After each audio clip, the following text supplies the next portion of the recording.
Welcome back, everyone, and happy to see you guys here. Welcome back for the Bournemouth vs Chelsea Watchalong stream. Now, I'm sure you guys know the result against Arsenal, drawing against Aston Villa. It seems like points have been dropped, and this is what you should expect really in December. I mean, it's the Christmas period, it's congested time.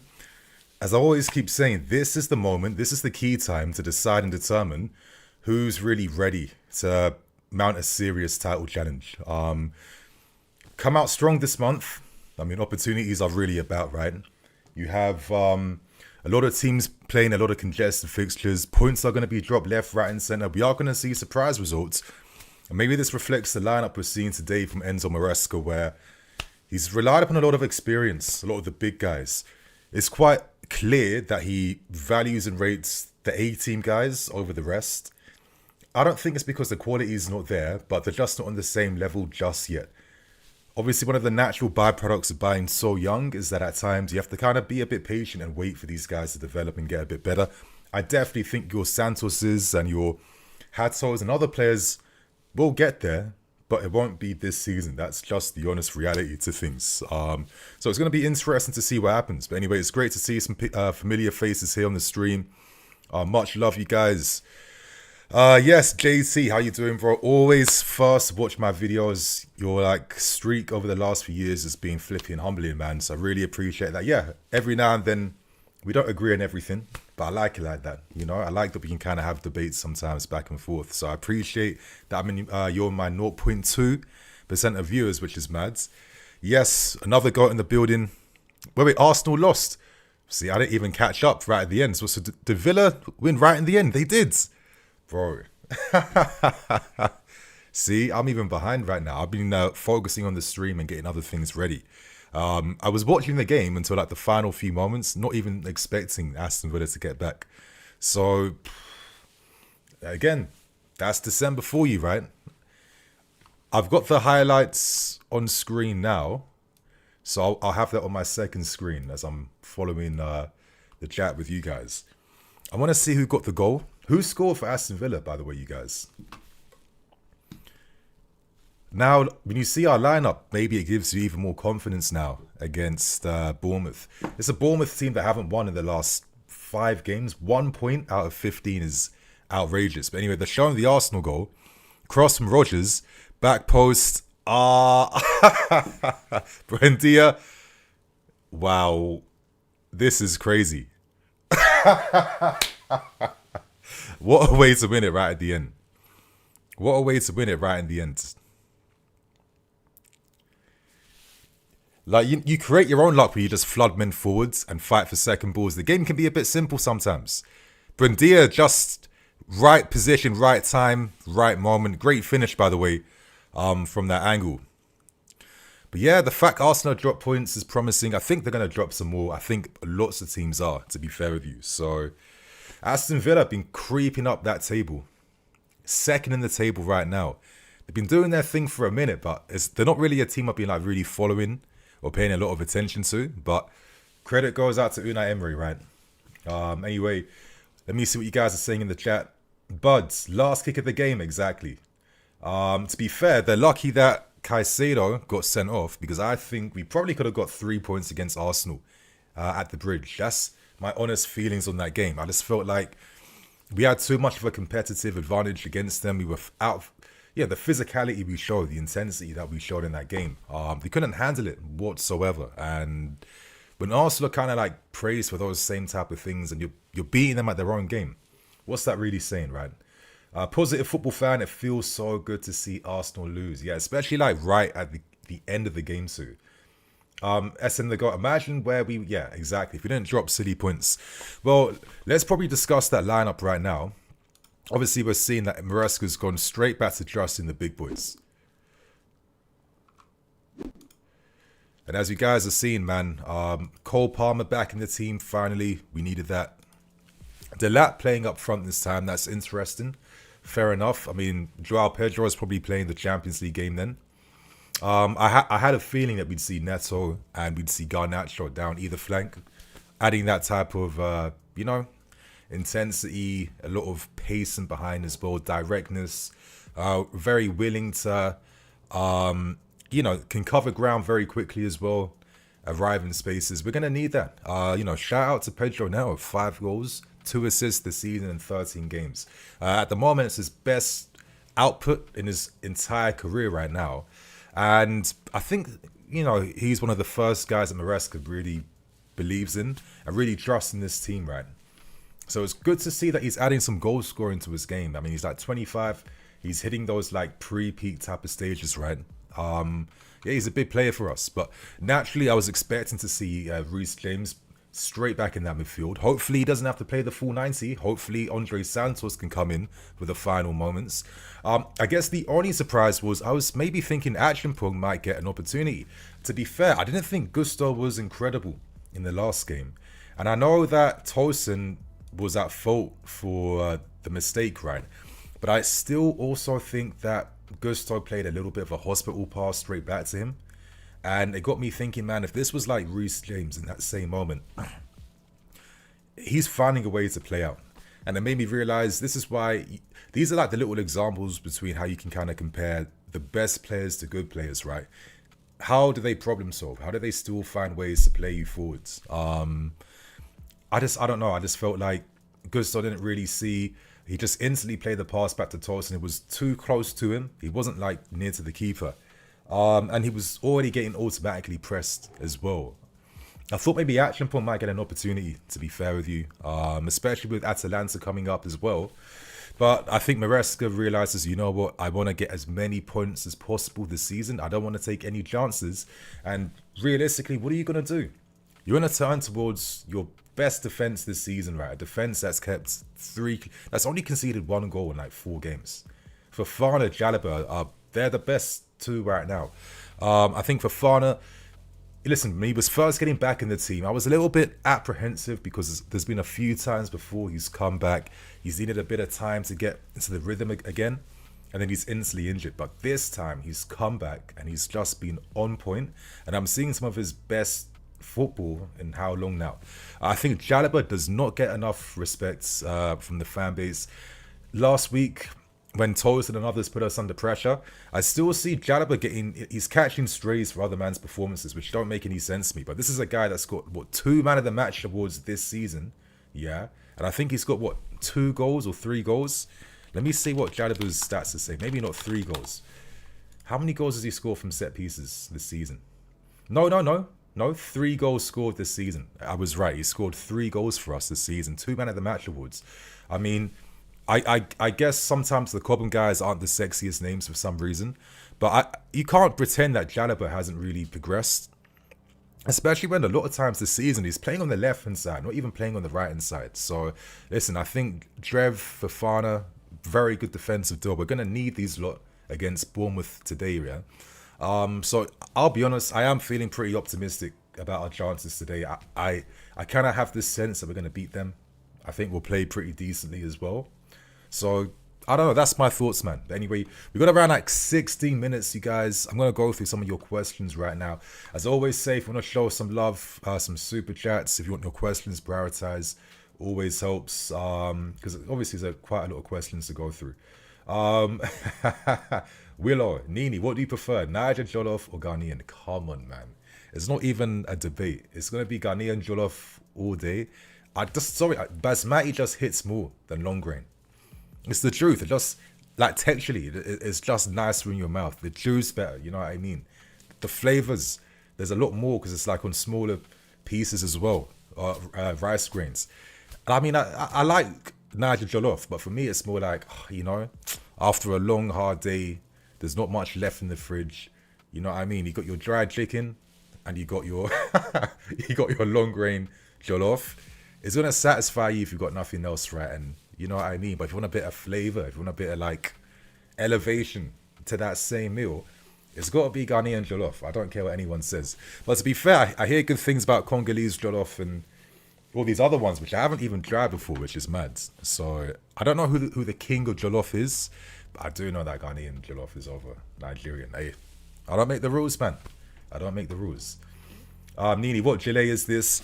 You know APC? APC, that brand.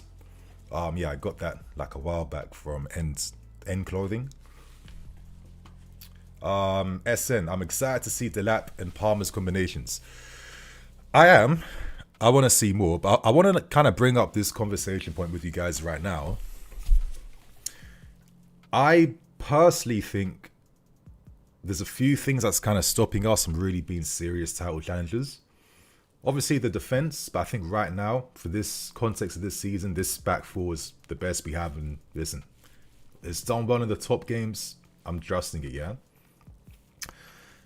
But I think there's other details, and I think the main one is how do we combat teams that restrict spaces, use low blocks, yeah, and match us man v man in the attacking positions? Because when the game is reduced to that state, it becomes a game of tactics defining the outcome, more than player will defining the outcome. And I personally think one of the things that Maraska has to learn to start doing, yeah, against teams that come here using tactics they've never used before throughout the season, but they know that it works against us, I think he has to start encouraging players to have better combinations and relationist play together. Relationist play sounds like I'm being like a Takatico, but it's the best way I can describe, basically saying, listen, sometimes it is going to be that combination of Cole Palmer and Esteval on the right hand side combining, doing Esteval drops the shoulder, quick pass into the feet of Palmer, who's done an instant back heel flick into the path of Esteval, who skips him, beats a man, which then encourages Joao Pedro to make that run in between a defense. There are examples of like the relations stuff where you allow the players on the field and their quality to kind of define the game by showcasing, yeah, their qualities. And I think sometimes with how we play in the system, when teams match us in our attacking positions, the game is reduced to just a game of tactics and nothing else. And this is why you can see top players look like NPCs. No personality. And I've made this point that it looks like sometimes these guys hide behind the system because they're out of ideas. They don't have the bravery sometimes to make those risky moves, which would help us, but they don't want to be in trouble. They'd rather hide behind the system. I just think, you know what? We need to get to a point where against this type of tactic, I'm going to have to see us eventually have Esteval on the right, Cole Palmer and Joao Pedro. I feel like you have to empower these types of dynamics together. And I'll give you guys an example, yeah? Back when we was winning stuff with your Drogba's, your Terrys, your Lampards, were you not seeing just instant like connections everywhere on the field, right? How many times, yeah, when the games got tight and hard, with that world-class long pass from Lampard's, instantly brought down with Drogba's chest from like 50 yards, whatever, create something for us because it's the player's quality then shining through against the opposition, and you're gaining those marginal advantages that then get decided by the big players. And then ask yourself this, how, with this lineup, use this lineup as an example, yeah, that you're seeing on screen. How often, like where are like the partnerships that you see across the team, you know? Where are like the partnerships? Like think about back in the day, let's say like Eden Hazard, David Luiz, you know, Eden Hazard dropping into like one of the half spaces, Luiz playing a line breaker, took out 3-4, and Hazard's instantly on the half turn and he's turning defense into attack. That's a partnership right there. I remember Frank Lampard, it wasn't just flipping Didier Drogba. It was playing those switch balls out wide and the balls over the top to release Ashley Cole. And why do you think Ashley Cole got 5 goals in that season, but we bagged over 100 goals in the Premier League? Because he knows that if he felt empowered to keep making those runs to disrupt the opposition, because Lampard would be finding him because they have that relationship, yeah? There's been many examples of that type of, even back in the day, Robin and Duff, how they would interchange positions left and right, causing all that mayhem. Yeah, there's been many examples of that type of partnership combination play. And I think maybe the closest I've seen to something like that might have been Madueke and Cole Palmer under Pochettino in the final few games of the season. But outside of that, I mean, we can't really say that Enzo and Caicedo have a partnership because they don't even really play together in the team, in the same zones, right? Cole Palmer, it feels like he's just kind of making it up with whoever he's playing beside, but is there that real partner in crime that he's combining with and playing off with? I feel like we have the potential to create that with your Estevals and your Joao Pedros and other guys like this. But I feel like until we are able to showcase that type of, combination partnership play in our football, we're going to struggle against these low block teams because we're always going to revert to just hiding behind the system, playing mechanical football, and just relying upon a mistake from the opposition to do something for us instead of the players' own quality and abilities, forcing the mistakes in the opposition. Because I was looking at that game against Leeds United and I thought to myself, you bring on Cole Palmer, how the hell is Palmer being played in the middle? There's no space in the middle of the flipping field. There's no goddamn space in the middle. He's suffocated right there. He can't get involved in the game. What you should have done, Enzo, was have Palmer playing wides on the right or drifting wide. Why? Because if you're flipping Leeds United in their midfield, the moment Palmer's on that side, you're encouraging someone from Leeds' midfield has to follow him. And if that happens, 9 times out of 10, Palmer's going to play his way through them and you're creating spaces down the opposite flank. We don't do that. It's just guys sticking in these positions, waiting for their teammate to do something when there's no options to do anything. And I just feel like, I don't think sometimes the game's that complicated. And I feel like the next level that we have to show with our evolution as a team, if you want to be title challengers, it's not only just having a defense and a goal scorer, it's about how we cope against different game states. You know what I mean? And this is the final thing we need to do. Yeah? Find solutions against low blocks. Bro, under Sir Alex Ferguson, how many times would he lose the big games? But he was winning league titles because United would just destroy your Blackburns and your Middlesbroughs and every other team outside of the top 4. Yeah, time and time again. So this is where you can get a lot of your points in. But listen, I still think we're showing good progress. I think the fact that we are now, in 2025, we've shown that we can compete against the big teams, like properly compete, not just stay in the game. But we can assert our game. We can assert ourselves. We can come with game plans to stop their best players. PSG, Barca, Liverpool, Arsenal. Let's not forget, bro, like even last year and a half ago, we were doing nothing in the big games and our big game record was awful since Clear Lake took over. Let's not forget that detail. The fact we're coming back is a good sign. But I feel like to really get to that level where we can talk about title challenges, this is the final detail. How we impose ourselves against these types of these deep line playmaker teams. That's what it comes down to. Yeah, I feel like maybe I've been yapping on because I don't think a single man in the comment section has acknowledged what I'm saying. But I hear it though. Yeah, maybe I kind of went on the wrong tangent then. Anyway, we got a game on in 7 minutes time. I'm feeling optimistic. I'm going to ask you guys to maybe give your score predictions. I'm going to give you guys the stream that I'm using and you know where to find it. Top of the chat. I've pinned it so it's easier to find soon.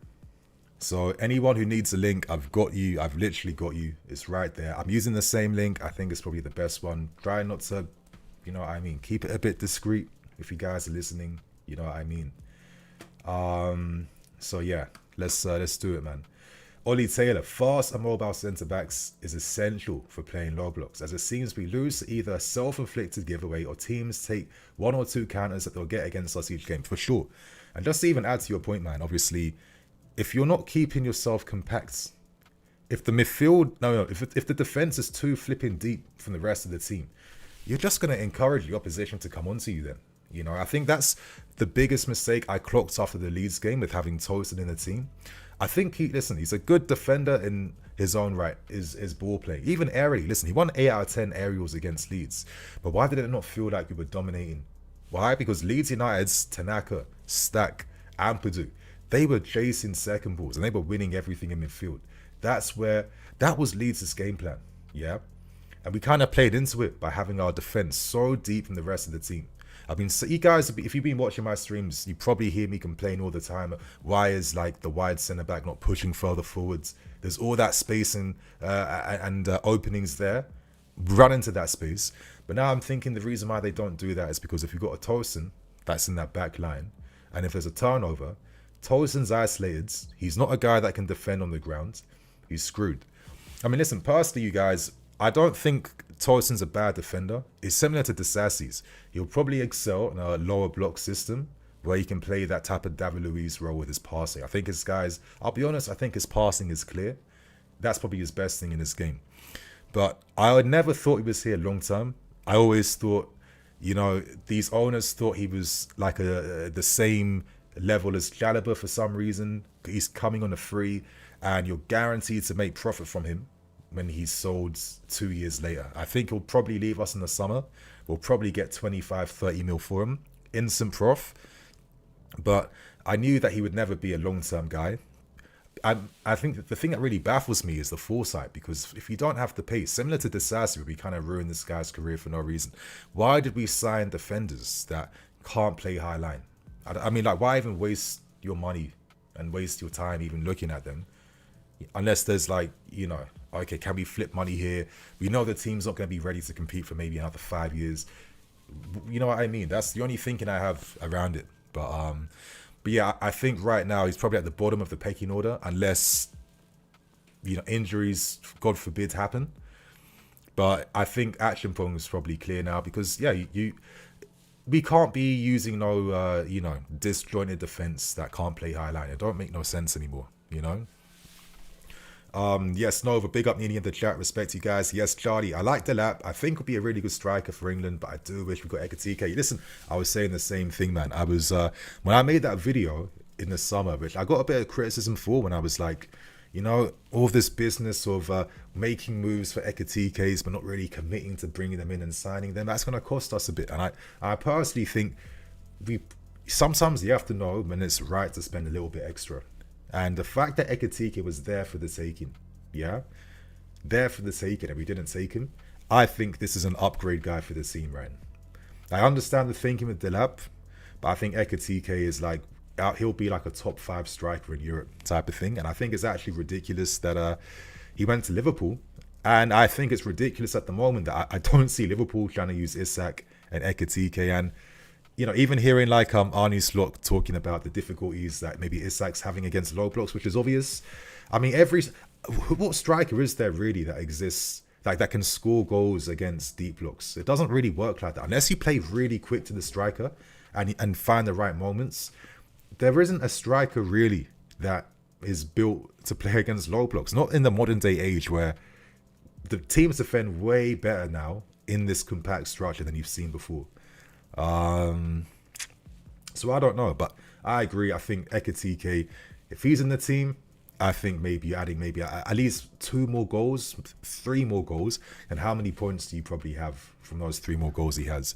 But at the same time, we can't forget that being a striker in the system, I don't think we'll ever see a striker bagging 20 goals, 25 goals in this system, because you just don't get enough consistent chances. People always forget that, but look at an Erling Haaland. If Haaland was playing for us, do you think he'd be the top scorer right now playing for us? Absolutely not. And the reason why he's even scoring more goals than he was last season is because now that City have kind of made some changes, they're like, what, our best bet of winning things is probably playing towards Haaland ASAP, because if you've got the best finisher in the world, you're probably going to be winning quite a lot of games, right?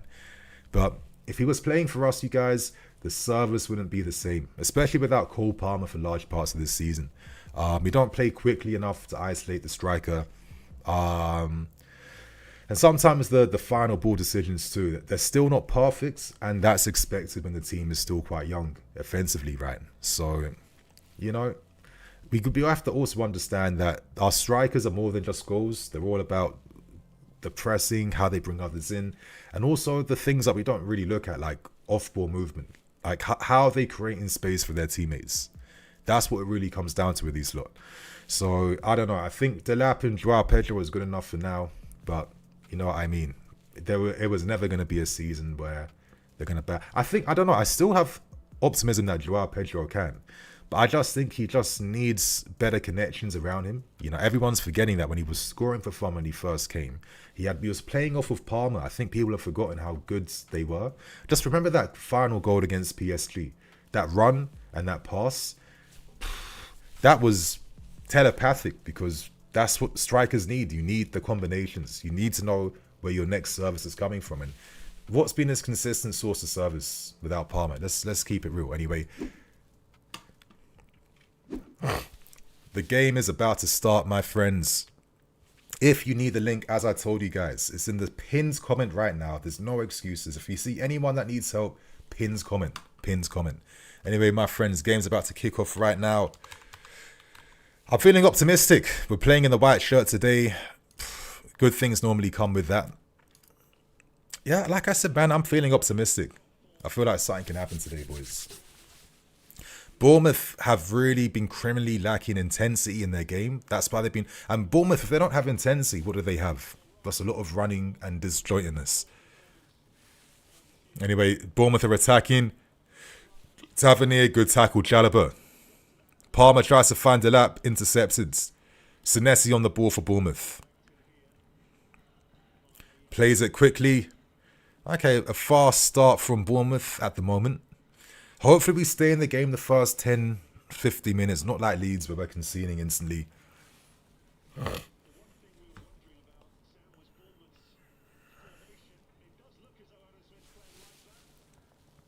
Okay. But let's see. I feel, okay, Gusto's pressing his man right now, covering all that space. Good pressing, good pressure from Gusto. He forces a long ball from Trufer and Reece James. See, look at that composed header from Reece James then. Like, makes it look effortless, man. Like, if there was a guy that instantly gets into, like, all-time Chelsea historic 11s, Reece James is the best right back the club has ever had. It's not a debate. I don't care about Aspie's longevity and the things he's won, or Ivanovic's clutch moments. In terms of pound for pound quality that you've seen, no one in this club's history has been better than Reece James. And I think Reece James is actually the only Cobham player that is on the same level as John Terry in terms of just brilliance, quality. Reece James is on that John Terry level. So yeah, I mean, what a player to produce, right? That's it for Fana. Chalobah's there to cover. And I like that little partnership that they have. Like, this is what I mean with Chalobah. Defending isn't just winning tackles, intercepting. But there's different ways to defend, right? Are you going to, like, cover your man? Are you going to be proactive and stop the pressure ahead? Can you split and play as a wide guy? Can you invert? I think Chalobah tactically can do a lot of different defensive roles. And I like the current partnership with him and Fofana, where Fofana is the stopper who's, like, going out there to stop balls, like getting played through the DM, and Chalobah covers him. And I think it's been a really good type of balance, because I think Jalabah's game reading is actually quite good. I think this is why I really value a squad guy like this in my team, because no matter where you are in the season, he will always be there. And the comparison I've made is how Real Madrid's kept Nacho Fernandez until he was basically near retirement, because whatever state they were in a season, Nacho was so reliable and offered so much quality in so many different roles. Like, for me, I think it would be very stupid if Chelsea ever sold Chalobah.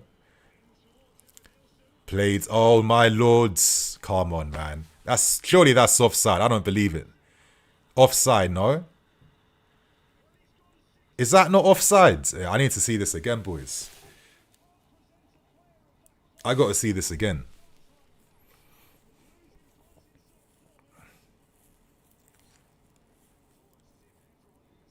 No pressure being applied then. The line, Reece James plays him on sides because he's on the left sides. It looks like he played him on side then, because the whole defensive line stepped up and Reece James didn't step up with them. Yeah, that's poor, man. The details again. The details at the start, man. Second game now, conceding in the first 5 minutes. But yeah, it looked like Reece played him on side then. That's why that pass was able to find Evan Nilsson. Should have stepped up. You step up and he's offside then. Yeah, he's not offside. Straight goal. Nah, he's not offside. I'd be surprised, but nah, he ain't offside. He's not. Look, you see what I mean? You look at Reece James. This is what I'm saying. If you guys can see it on screen, the defense steps up perfectly. And he's offside, but Reece James plays him on. Oh, man. What a mistake. What a mistake to make. Like, look how perfectly in sync the back four is. But Reece James wasn't He wasn't. He was ball watching in the moment. Ah, that's frustrating, bro. Like, all these lot did their job right. Look how perfect they stepped up in tandem. Nah. I don't know. For me, it looks like it's onside. Hopefully his, like, I don't know, his hair follicle is playing him on. Is playing him off, I mean. You know, but look how they step up. Reese, man. Come on, you got to be alert, man. You got to be alert. Listen, fingers crossed it's offside, but I don't know. Oh, lucky. So lucky. Because I that was marginal. That was marginal then. And I hope we wake the fuck up now. Because to kind of like, to be ball watching in the 3rd minute, come on, that's poor. That's poor. I got to say. That's poor. It's uncharacteristic, and obviously mistakes can be made from any player. But you got to be alert, man. It's the 3rd minute of the game, bro. Like, what's going on?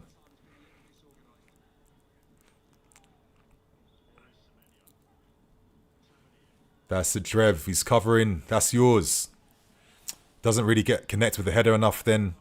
Come on, you guys. Wake up.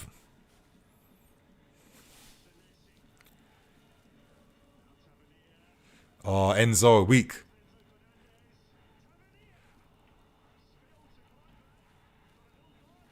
Oh, wow. Offside again. Flipping hell. Nah, at the moment, man, you're seeing like 2 slow starts. Yeah, slow start against Leeds. Our team's doing their homework and they're like, you know what, Chelsea's intensity. Because listen, it's not the first time. A lot of us, we look at the first 10, 20 minutes of a half. We're not really doing too much yet. And we don't really start picking up the pace until later. Like, are these teams clocking, you know what? If you like step the intensity up to 100 for the first 10, 15 minutes, you got a really good chance at getting a goal and controlling the tempo of the game. Leeds United did that and it worked in their favour. We were playing back up to them. I'm seeing Bournemouth now, especially when they were shit against Everton, coming here with new confidence right now. And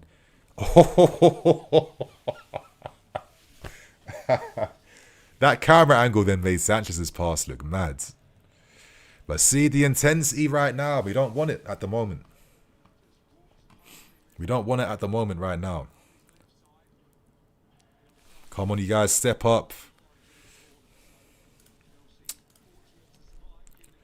Yeah. I got a super chat here. Respect, bro. Kindness, bro. Respect for that, man. Love. Love from Toronto, as always, my guy. You know, I'm hoping next year I might actually be in Toronto. I got family there. Not in Toronto, but in Vancouver. But I'm thinking if I'm going to go to Canada, then best believe I'm going to go to Toronto as well, right? Oh, my Lord, bro. What am I seeing on the pitch right now? Yes, Gusto. Oh, no. Why did you try to bring the ball back inside then? Play it forward, my guy. This is mad. Sorry, bro. Give me 1 second, man. Cuckoo. No, we're struggling. Struggling right now. Yes, Palms. Palms. Oh, thank you, Palms. Does he find Neto? Of course, Neto's there. Delap! Oh, he's just taking the ball a bit too wide, bro. Had to be to feet. Liam, to feet. Come on, Neto. Back inside to Gusto. First time he got in their half. That's it. Back to Neto again. Come on, Neto. Get your man. In-swingers. Same old in-swingers to no one. You know what I mean? I don't think I've seen a man score a goal from an in-swinging cross, to be fair with you. Enzo. Palmer. Drag back. Okay, first time we've really squeezed Bournemouth up in the field. And Cucurella. You know, credit to Bournemouth. But the thing is, if they don't get a goal from this, can they maintain this energy? Absolutely not. But anyway, Carnage, as you're saying, glad the streams are back. What should Chelsea do differently in December period? I think we need a centre-back in January. Do you agree? If I'm being honest with you, man, I think defenders get signed in the summer now. I think, listen, for Fana and Jadaba, for a team that's not going to win the title this season, but is going to get top 4 and go on a trophy hunt, it's good enough for now. You know, I don't think paying a premium for defenders makes sense when the market in the summer is looking spectacular. I think you only got Upamecano about when you got Mark Gurley Canates, and millions of players on the second year of their deal. You don't make moves in December, you know. We got strong foundations. Fofana, Jalaba, Achimpong is good enough. We have players that if they can step the hell up, like Badi Ashul, who on his day can play good but needs that consistency. And Torsten, where I know he's been useless. I don't know, useless is harsh. I'm not gonna do Twitter talk on my stream. Everyone's useless on Twitter talk, man. But he's got his moments where, as a depth guy, he can be useful. You know what I mean? I think we got enough in us that we don't have to force signing a defender. I'm waiting for the summer. I'm looking at Mark Gurley. Upamecano, I think would be... he doesn't get enough credit, but I think this guy's a top defender. And there's tons of other guys on the market as well. And we also have our own options. Anselmino, how old does he develop for Dortmund? Levi Koval's coming back near the end of the season. I don't think we have to do anything. If you're signing a defender, you're signing an upgrade guy to replace someone in your team. And you're not doing that in January, bro. So, nah.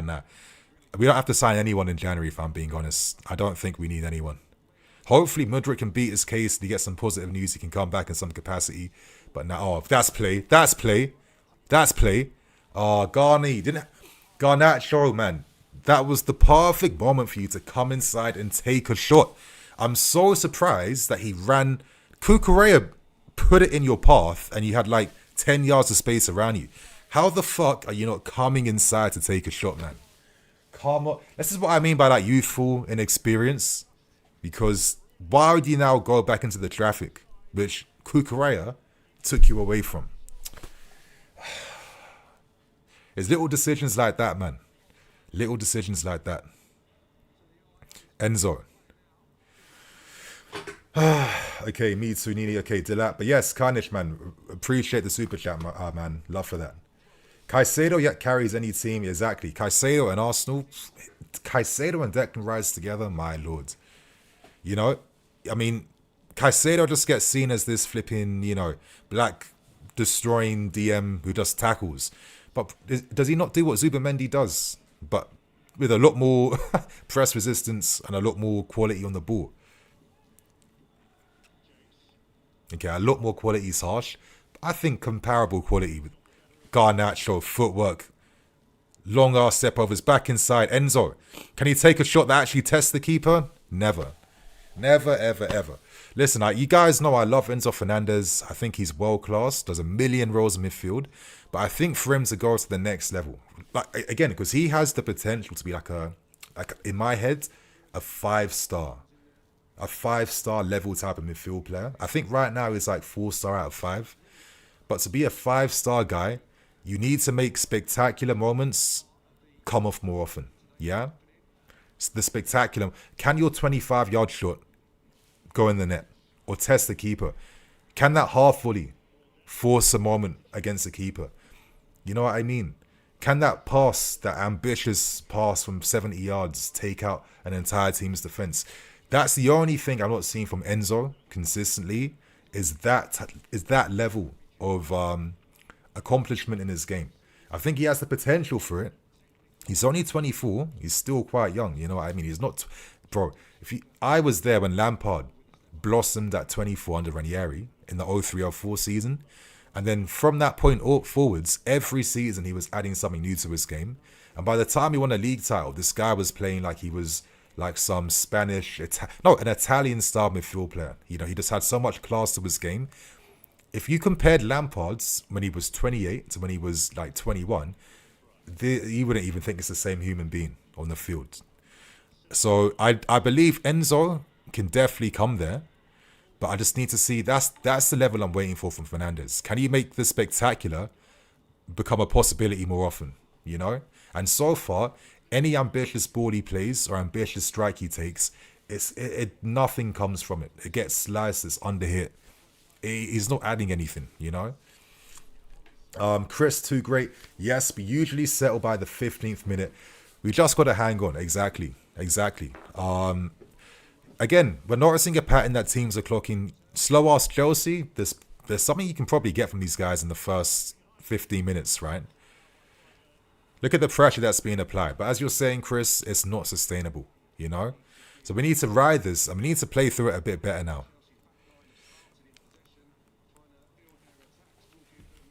Carnage, Lini, if you ever mention on Twitter or YouTube that you're going to pull up to Toronto, I'll try. Yeah, for sure. We'll definitely get in touch, man. 100%. 100%. Like, you know what? Every time I've been abroad, I've just always kind of seen subscribers. It's mad. Like, when I was in Vietnam last year, I was staying in this, like, rental. Like, one of the guys in the same apartment, you know, on literally the day I arrived to, like, check in, it's like, yo, Nini. I was like, I did not expect to hear a man say my name in Vietnam, but that's, yeah, man, it's crazy with this YouTube stuff sometimes. But yeah, normally I do see like subs about, like, you know, even in like in my town I'm living in right now, you know. I was literally the other day I was having a chat with someone who clocked me from the channel. And also like a few times that I've been out to London, like I went out to this cocktail bar called Jimbo Law. And like one of the bouncers that was working there, like, niced me up. It's like, hey, Nini, I know you from the channel. And yeah, it's crazy. It takes you by surprise, though, because I'm just out here doing regular day stuff. But yeah, man, it's crazy.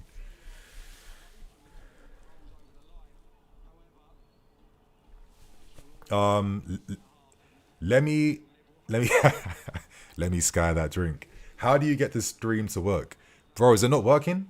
Because the stream link is pinned in the chat top comment, which you can see.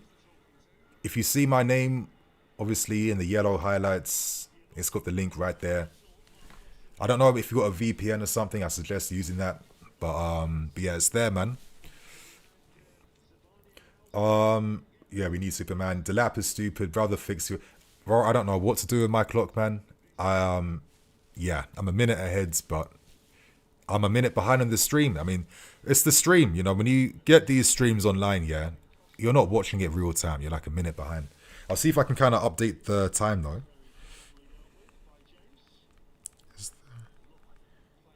To sync the timer better. I'm a minute ahead. Yeah, I'm going to see if the timer can get kind of synced up a little bit.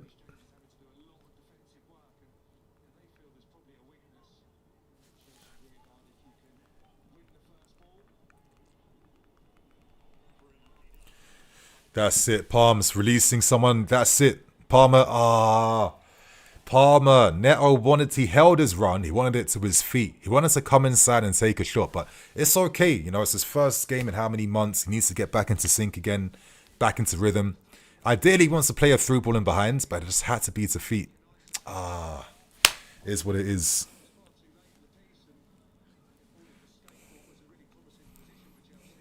But it seems like we've kind of ridden all this Bournemouth pressure at the moment. That's it, Trev. That's your ball. Enzo. Okay, bit of head tennis. Oh, quality. Come on, get that. Enzo on the ball. Heads it to Palmer. Palmer on the left-hand side. Finds Garnacho. It's look quite bright down that left-hand side right now. Like, it's crazy, like, the manipulation that United fans had against Garnacho in terms of his image and his personality. Like, bro, I just feel like all these parasocial relationships you see online with football fans, it's just so weird and wrong. And all of it stems from the fact that has your team won or have they lost?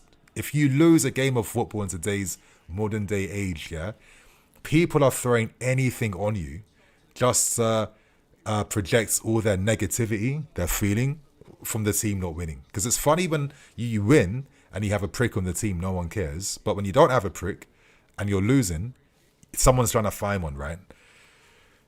And then Palmer. Enzo. Back to the feet of Enzo. Finds Cole Palmer. Palmer brings the ball back inside. Was thinking to play the ball over the top then. But I'm liking some of the runs from Cucurella and Garnacho at the moment. Anyway, Palmer, problem solving. Still on the ball. Plays the game at his own pace. Releases Malo Gusto, who's wide. Neto, 1-2 with Gusto. That's better. That's play. That's it, man. And the touch from Gusto. Gusto, come on, man. How's that not out of your feet, bro? The space was there, man. Come on. Oh, just wasted an opportunity. And now look, 3 seconds later, and Robert Sanchez is on the fucking ball now. Sanchez, look at Sanchez spraying these passes. Ah, Gusto, you couldn't bring it down on the chest, man. This is what I mean. I feel like Gusto is like, you know what I mean? It's a little bit off. I saw it in the last game. This game he's been off a little bit with the touches. Come on, release some. Oh, play Palmer. Come on. Drive up the field, my guy. Come on, Palmer. Neto released. Come on now. Get out your flipping guy. That's it, Neto. Oh, end swing, inshallah. That's it. Oh, I mean, it was... Listen, I'll shut up there. I mean, listen, he can play that cross, you know what I mean? I'll shut up. I'll take the L for that comment. Neto, that's it. See how Garnacho creates a space? He brings in that Bournemouth defender and makes a space for Cucurella to attack the far post.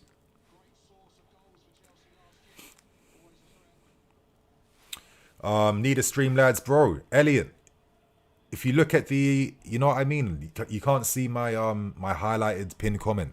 There's literally a stream link right there, bro. Literally right there, man.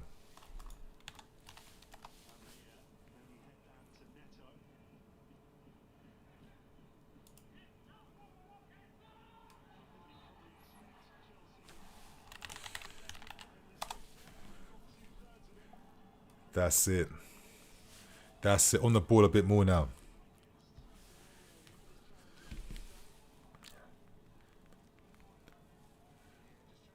No, around 50 seconds ahead. Come on. Sorry, you guys. Give me 1 sec. I'm just gonna kind of silence the mic for a second.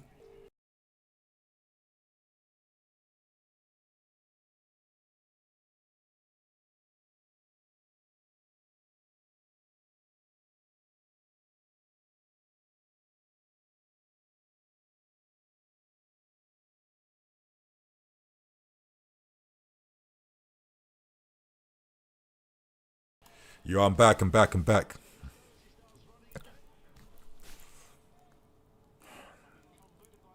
Trevor Chalobah, over the top. Is the lap there?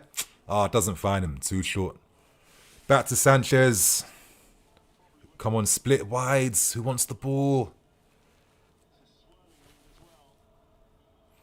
Trev. So we're trying to encourage Bournemouth to really press us because you're seeing when we're able to get through that press, Cole Palmer right here has a lot of space to receive and run into. Ah. So it's been working, you know, we're kind of like drawing Bournemouth onto us and then finding them in behind.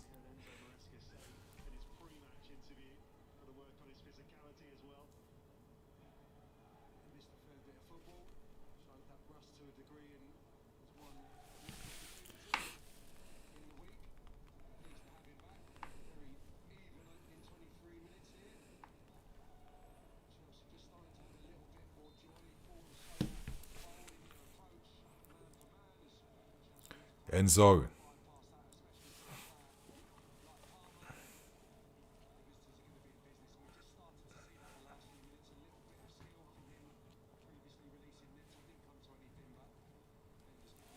Okay, Trev.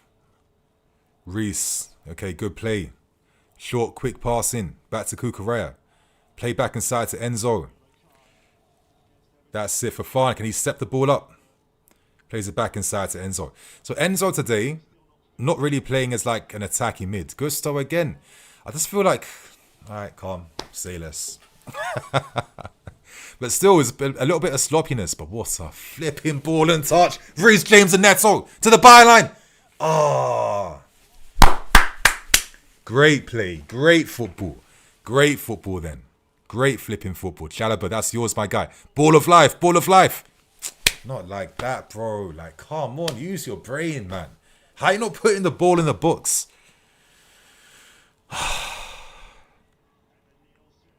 Evan Nielsen. Bournemouth with a rare counter-attack. Not seen one in the last 10 minutes. In behind. Semenyo tries to hold his run, but no one else is there on the far post. And we get away with that moment then. I feel like we're finding opportunities to get through this Bournemouth press, but we have to have the end product now. Final ball decisions, final touches, final decision making. We need to step it up a bit now. You know, people complain about our strikers, but then how often are they getting reliable service? We're not making 5 chances a game for our strikers, and you could have a combination of Edison Cavani and Miroslav Klose and Gerd Muller, and you could create some unholy, you know, poacher off, you know, last line type of striker, and I guarantee they would still not get any chances playing for us. That's it, Trev. Good defending. Back to Gusto. Come on, Enzo. Who can he find? Delap drops deep, holds the ball, plays it back. Back to Reese. Trying to draw Bournemouth onto us again. Come to us, Bournemouth. Fall for it, and that's it. You play through the lines. The space opens up. Like, I hate the fact that we're doing some of the right things, but it's just the final touches and the final moments. Like, being absolutely wasteful, man. Like, we're doing so well. Like, Bournemouth, come to us. 1-2 passes, boom. You're playing through them. And then you're running towards goal with like 5 guys beside you. We're doing nothing with that at the moment. True fair. It's coming inside. Who's gonna... Gusto should have gone towards him, my guy. You didn't have to cover that run then. Come on, Neto. Good work, Neto. Stay there, Neto. Stay there. That's it. Palmer. All right, good pressing to force it back. Good pressing to force it back. Continue. Good pressing, boys. That's it. Force it all the way back. That's it, Kukrez. Stay on his ass, man. Stay on his ass. That's it. Played. Yes, Wesley. Oh, Wes. Don't. Oh. Anytime he does any 50-50 stuff, I get nervous. Yeah, Fofana, please.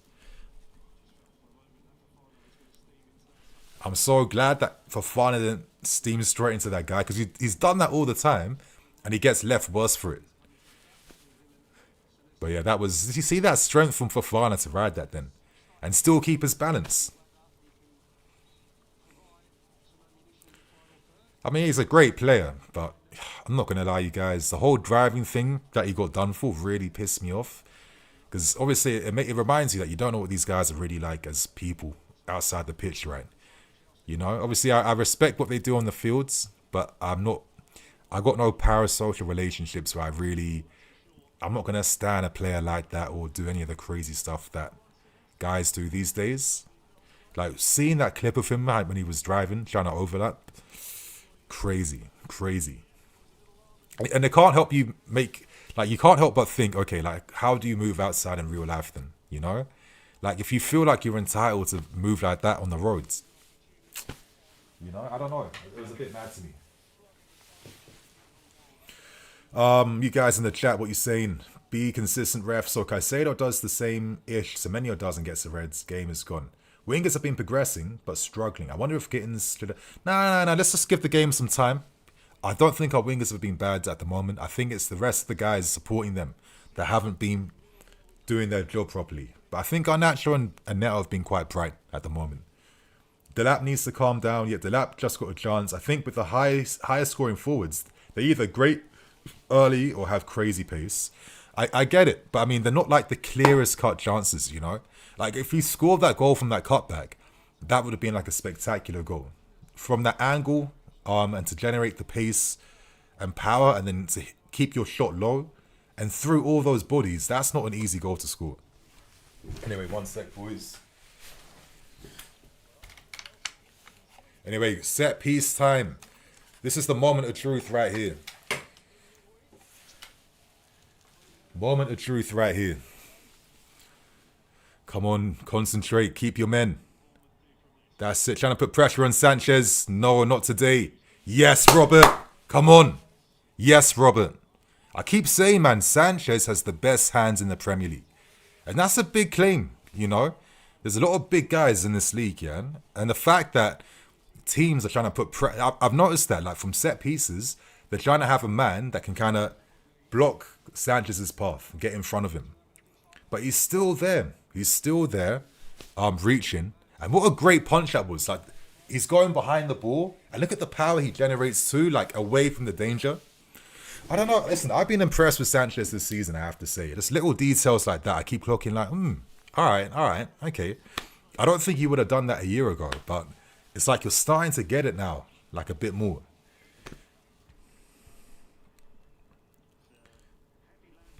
Yeah, I know. Yeah, 1 sec, boys. 1 sec.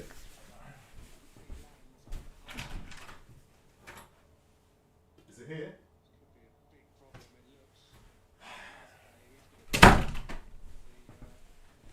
Okay. And a glass of water too. Yeah, I'm just telling my missus to bring up some water. You know, like when you do these watch-alongs, man, it does make your voice quite dry when you have all these lights around you too.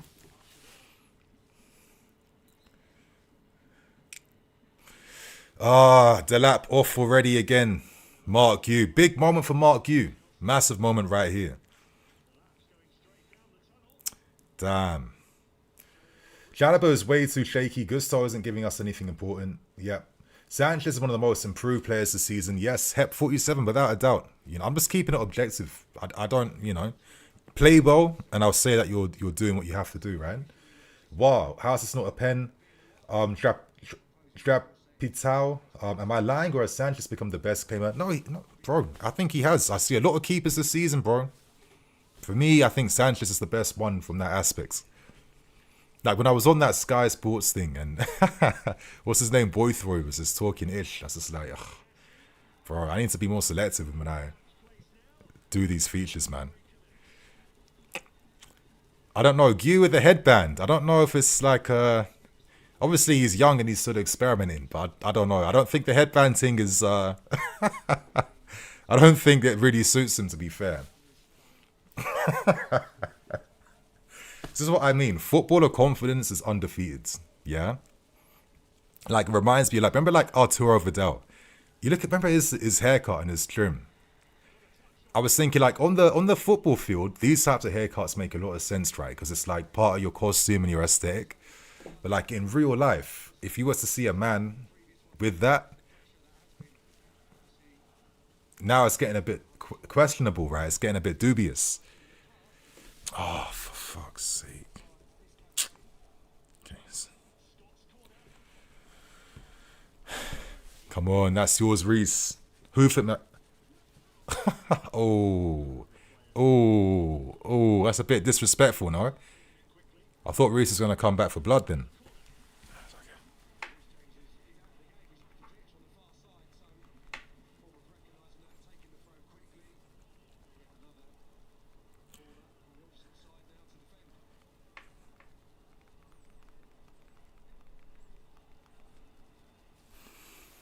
Okay, another set piece. Come on, boys. No mistakes now. No mistakes. Jalapa, near post. Fofana. You see that little push in from Sanchez? Yeah, teams know what they're doing now. Get the small guy on him. Try and stop his purchase to that jump up. Look at number 3. A short one. Terrible. Stupid idea. Stupid idea from Bournemouth, but thank you. I'll take that. I'll take that all day, boys.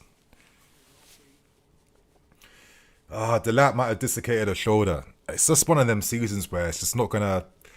By the time he comes back, you then need like a run of form to even find your best football again.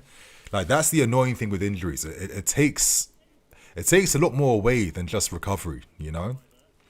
But again, Mark Yu, again, there's moments for guys this season which they would never normally typically get. If you're not taking advantage of these moments, then I don't know, yeah? Then I don't understand. So Mark Yu, what can you do now? This is a big game for you. What can you do? Yes, Trev, good defending. Kukurea. That's it. That's yours, Neto. Yu. Play, brings it down. Bounces a little bit then. Okay, now Yu looks good. Yep. There's Mia. He knows it. That's why he's engaged in these fouls, trying to be sent off. Yeah. Who are you talking about in terms of the fouls? What I'm saying is we're forced to rely on relationism where other clubs have a luxury of freaks up front, game-breaking attributes, and open combinations. Yeah. I was talking a lot about that at the start of the stream. But I still don't think we have enough of that relationist stuff. You know, like what is like the... Oh my lord. Oh my lord.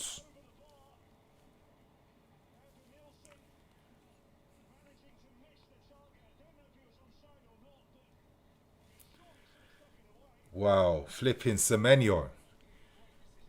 Oh, what a flipping strike. That was a good save from Sanchez. Look how hard and quick he takes that shot off then. I know Evan, yeah. Thank God. Evan Nielsen scored 1 goal so far this season for Bournemouth. That's exactly why. That's exactly why. That's it. The best moment of the game went to Bournemouth so far. And we got fortune. NCP, this is another terrible game. Come on, Chelsea. Omega is a freak, but his finishing is shaky. I mean, I don't know, man. Most of these strikers, they score goals that you don't see Chelsea strikers allowed to score from, you know? Like running through on goal, space around you, counter-attacking transitional moments. Bro, like even Isak, was he not scoring all his goals for Newcastle playing that way too? Anyway, Mark, you know, I think Palmer's obviously being a bit... He's still finding himself, obviously. But his final balls haven't been of the same quality that he normally has. But I think we all understood, right, that Palmer was going to need some time to find his best football, right? I don't think we were naive to that.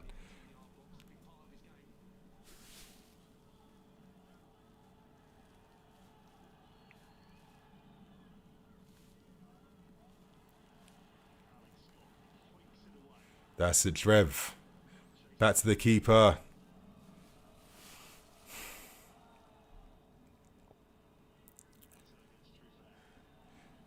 Oh, unlucky, unlucky.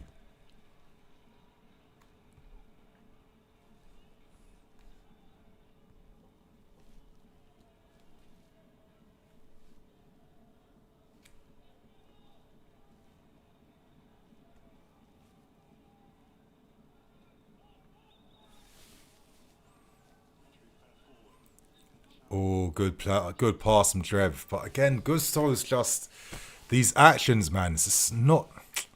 I've not been happy. I've not been happy.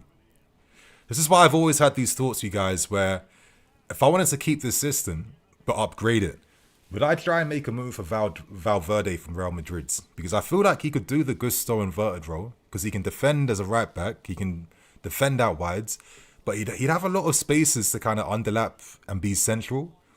And I think he has a lot, you know, his attacking qualities, the shots outside the box would be, you know, Gusto could only dream to have that type of, you know,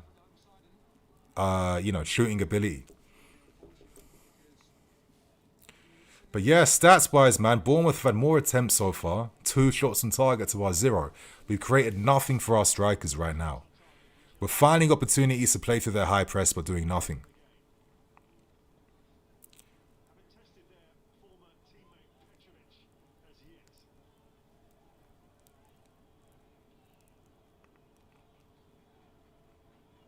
Come on, Enzo. This is why I feel like sometimes, man, your best players have to kind of play together. Yeah? Like, if you take away the 3 best players from any team in the country right now, they're not the same team, right? And I feel like we need to find more opportunities for our best attacking players to play together more often. Yeah? Esteval, Palmer, and Joao Pedro. They need to learn how to play off each other and play with each other. That is a key thing that we lack in attack so far. Palmer. Pass. Neto's on the left side. Okay, interesting position. Garnacho. Inside. Back to Neto. Holds the ball. Dead ball situation. What's going to happen? Cross from Garnacho to... Oh. This, you know what I mean? Like, Gusto, in terms of the system, he knows how to be on the ball. But it's these qualities right here. Like, you'll never get... I mean, actually, no, I'll take that back. That was a good idea. I'll take that back. I'll take that back. The cushion down header, that was a really, from that angle I saw it from, that was a really good idea because he wasn't near enough to have an attempt on goal. So yeah, I take that back. But come on, man, we're not going to put no pressure on Petrovic in this half. Like, no one's even like taking a shot. None of the wingers are coming inside to force a save, just to do something. Like, make Bournemouth feel a bit uncomfortable. You know what I mean? Give them something to think about, man. It's like we're trying to create the perfect goal, and I don't get it. Gusto. Oh, Gu, that wasn't the pass to Neto, man. It was the Gusto, Gu. It was the Gusto. He went for the harder option.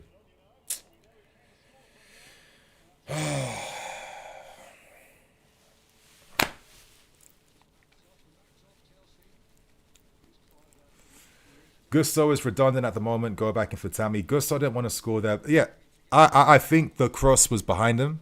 But I think the idea to cushion it across goal for Gu wasn't too bad, to be fair. But yeah, offering nothing in attack at the moment. Absolutely nothing. I don't know, man. I always think having an Esteval in a game like this with a bit more space, you're going to get something. Oh. Who's making the run in the books? No one other than fucking Pedro Neto. No one's inside the books. Fair enough. So where does the ball go? It goes behind the play. It goes sideways, it goes backwards. Oh, my lords, man. Palmer. Yeah, Palmer's going to need some time, man. He's not looking as sharp today at all. He's going to need a few more games, bro. Real talk. A few more games. Fofana, that's it. Good defending, my guy. Reese. On the left sides. Oh, all the way back. Cuckoo. Like, did he have to play the pass back to play it forward? I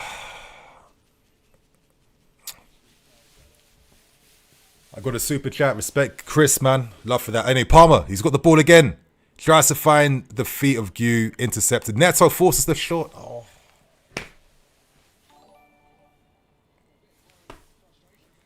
Anyway, Chris, respect for that, bro. Cole's been poor. Should have come on when Bournemouth tire. I think I understand what you're saying. But we have to make the sacrifice, man, because all these games are just as important for Palmer to find his match fitness again and find his groove back. I don't think there's a perfect time to introduce him. You just have to play him.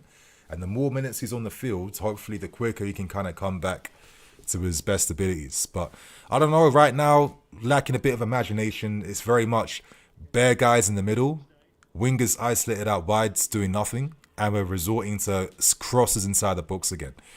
I've been complaining about this for over a year, and it's been the one thing we haven't shown any improvement in at the moment. None whatsoever right now.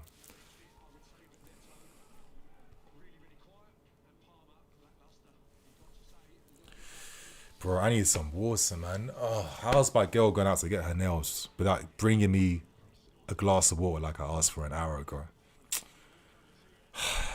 Killing me, man.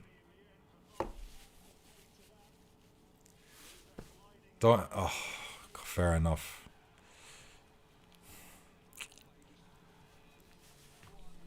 Neto, don't try the top bin curlers. I mean, bro, with the shooting technique he has, he should be attempting a bit better. Neto. Seeing guys now, things aren't coming off, heads are going down. At least keep it 0-0 before the second half, at least. At least keep it scoreless until then. But you know, I know it's not easy, but I always wish there was like a two tactic thing going on where you have the inverted stuff for the big games, and we have a different tactic, like maybe 4-3-3. You know, like a classic back four style thing for games like this.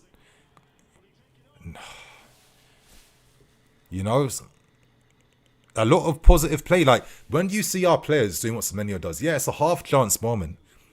You know. 1 time out of 10, it goes in the net. 3 times out of 10, it tests the keeper. But it just applies a bit of psychological pressure. You know what I mean? It makes us second guess.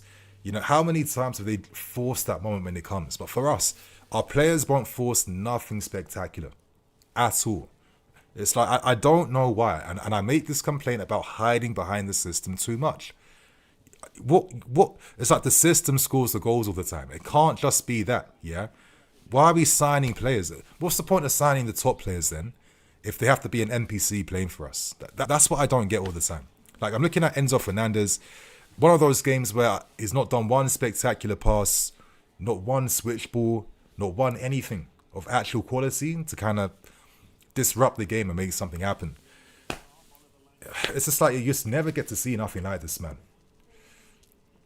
Yeah, exactly. Jesse, Maresca's scared of the counter. Our line isn't as high, so we're not getting men in the books. Exactly. It's putting too much respect. Sometimes, I mean, I know it's not simple. I get it, you know. Like, let's say we do play a high line and Semenyo catches us out calm, you know. But you have to also be a bit calculating when you take a risk, no? Like, if it's coming to the point where you've got no attacking threat, what's the point? I look right there. Another half dangerous moment wasted. And now look. This is where the actual space is afforded now to Bournemouth. Wow. What an awful cross from Kluivert. We're very fortunate as well that Bournemouth have been quite poor offensively. Let's be serious. I mean, look at this cross from Kluivert. Oh, can you imagine that? Right before the half-time whistle's about to blow. This is the cross you play. And we're doing nothing against this team at the moment. It's mad to me, bro. It's mad to me. Why no? I smoked a joint, but I'm sure I'm still better than our attackers, and even without training, bro. You know what I mean? After you smoked up, had your munchies, you're probably still offering a bit more in attack right now. That's it. Intercepted passes. Are we going to do something with it, though? Lets me during attacks, it slows down as soon as Enzo gets the ball. He needs to keep the pace up. I get it.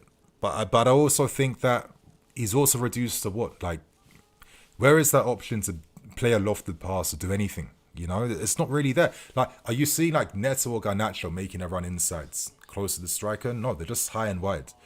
So where does that come from? Palmer's coming balls to feet. Palmer's not going up top with Mark Yu to split the defenders. I don't know. It just feels like sometimes our football can be our own worst enemy sometimes. And I think you see it in games like this, right?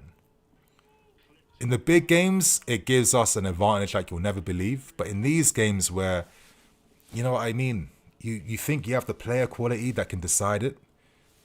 It seems to hurt them more in games like this, to be fair with you. Okay, is that Enzo's first switch ball?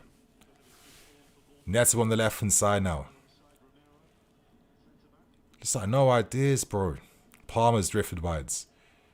See, start, stop. There's no flow. There's no passing interchange. There's no 1-2 combinations.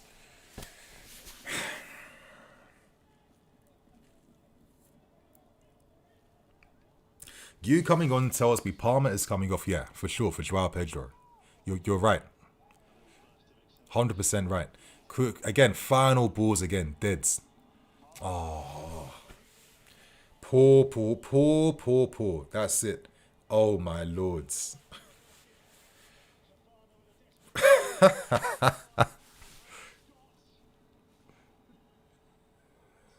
Super safe Sanchez. Best player so far. Come on, Gu.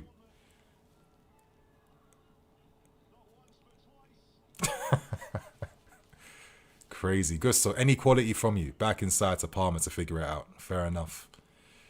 Garnacho on the left. 3 man on him. 3 man on him. No one near him.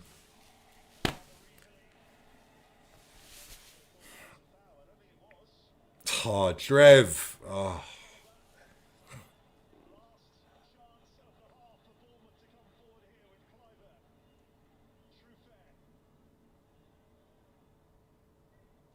Oh, fuck me. No pressure to close the cross down. Nice one, boys. Nice one, boys.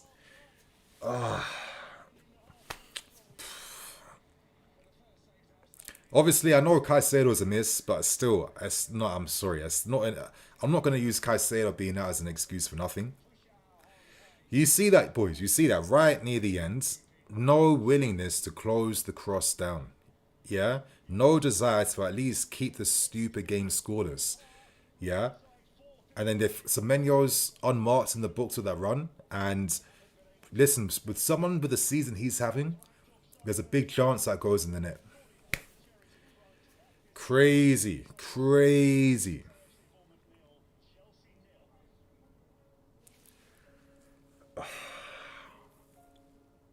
Unbelievable. These players are idiots. Yep, we are awful. I want to see Palmer and James on the right together. I know, man. It's got to get to a point where let these fucking guys play a bit together. What is Palmer doing in the middle? You know? Like, bro, remember those games? Like, again, I think that the greatest example of a different threat that Palmer can offer was in the second half against Real Betis in the Conference League final. Yeah? Did he not get that assist with that little Mahrez spin? That little trademark spin that I haven't seen him pull that off in like months now. Yeah? Against PSG, was it not the same thing? Bayern Munich, was it not the same thing? You know, I just feel like the system stuff is just too system reliant sometimes.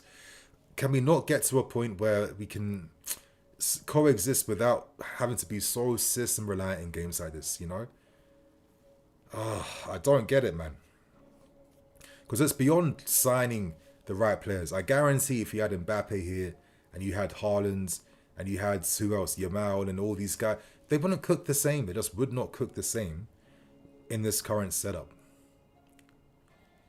It's frustrating, I have to say, man. It is frustrating to have, I think one shot on target or not even on target, off target in this whole half. Poor forward play. I think Gusto is all for nothing offensively. The wingers are just isolated. They can't run towards goal. You can't even allow these guys to come inside. I mean, you know what? I see it like this, yeah. You could have 10 different managers using our players in 10 different ways, 10 different setups. And there'll be some coaches where games like this, we always beat Bournemouth. And there'll be other coaches where games like this, we're always going to struggle against Bournemouths. But we're going to be better against the Liverpools. Is it that difficult to find that happy medium between having the big game systems and then your everyday system? Like, am I asking too much? Am I being like a naive fan? Is it impossible to have that equilibrium of having one big game setup and one everyday setup? Because it felt like if you could find that balance, you're laughing. Because I can't believe with the player quality and all these transfers over the years and everything, that we still get to a point where we've got nearly like a brand new team from last season when I was told that Noni wasn't good enough and Jackson's not good enough and all these guys aren't good enough. But where's the sign of improvement a year later? You know, I mean 6 months later, realistically. It just feels like diminishing returns, you know?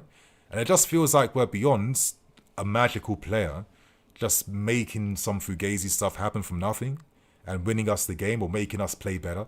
For me, after watching us play too much now, because I've been watching every game my whole life, basically. I've not ever missed a Chelsea game in my entire life since I was like getting into football as a kid. I don't know, man. I just feel like I've seen so much where you already kind of know what to expect and what's going to happen. And I just feel like the only thing I got in me is just this whole system of the players. It just doesn't make sense in a game like Bournemouth, you know? Like, yeah, we're pushing men forward on transition moments, but they're not making the right runs. They're not in the right positions. We're not really making runs in between Bournemouth's defensive line to do nothing right there. Their defense is still very much, you know what? We're not getting stretched. We're not getting pushed. Everything's really tight. Well, we good. We're not playing no ambitious passes with quality. So let's say, I think the only good pass this entire game was Reece James' switch ball to find Pedro Neto. That's the only world-class thing I can say a player's done for us in this game. But like, when I see Cities and when Liverpool's and all these teams are getting rewards in games, like, it's those types of moments that unlock the inferior teams. And I just think that we just play into their hands a bit too much, these everyday teams. We give them a chance, we let them compete, we let them have confidence. And I think until that changes, we're not ready to be title challengers, yeah? Courtney, yes, Courtney, how you doing? Big up Nini. Chelsea is not a title challenging club at them. Any, I don't want to say anymore. We can become one. I want to say at the moment. At the moment, we are not a title challenging club. When I was on Sky and they're trying to force out all this like dead, stupid fan talk from me, I was like, no. I'm not going to be falling for no pressure. But to be fair, I think when I did that stupid combined 11, I was not prepared for that. But I was like, listen, man, December is when I'm going to know what my team is saying. And I don't care about Barca's and Arsenal's and all of that. Let's see what December brings. And at the moment, it's looking like same old right now. Delap was crap. I mean, you know what, you guys? I think we have to start cutting some slack to the strikers. I'm sorry.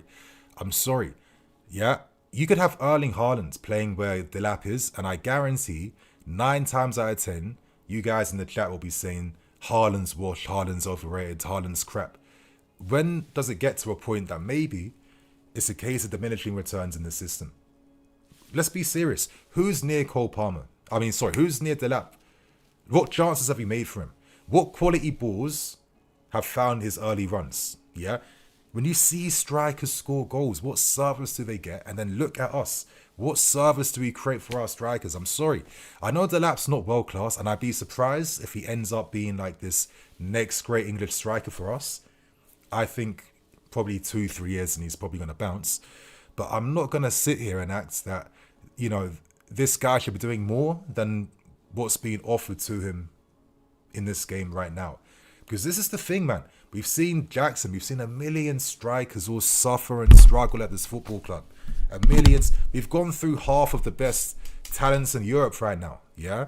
It's not going to get to a point where someone just makes sense unless you can flip and sign like prime R9, yeah? Or you got peak Messi or peak Luis Suarez who are just, you know, playing one-man army type of football. And even then, the output's not going to be the same.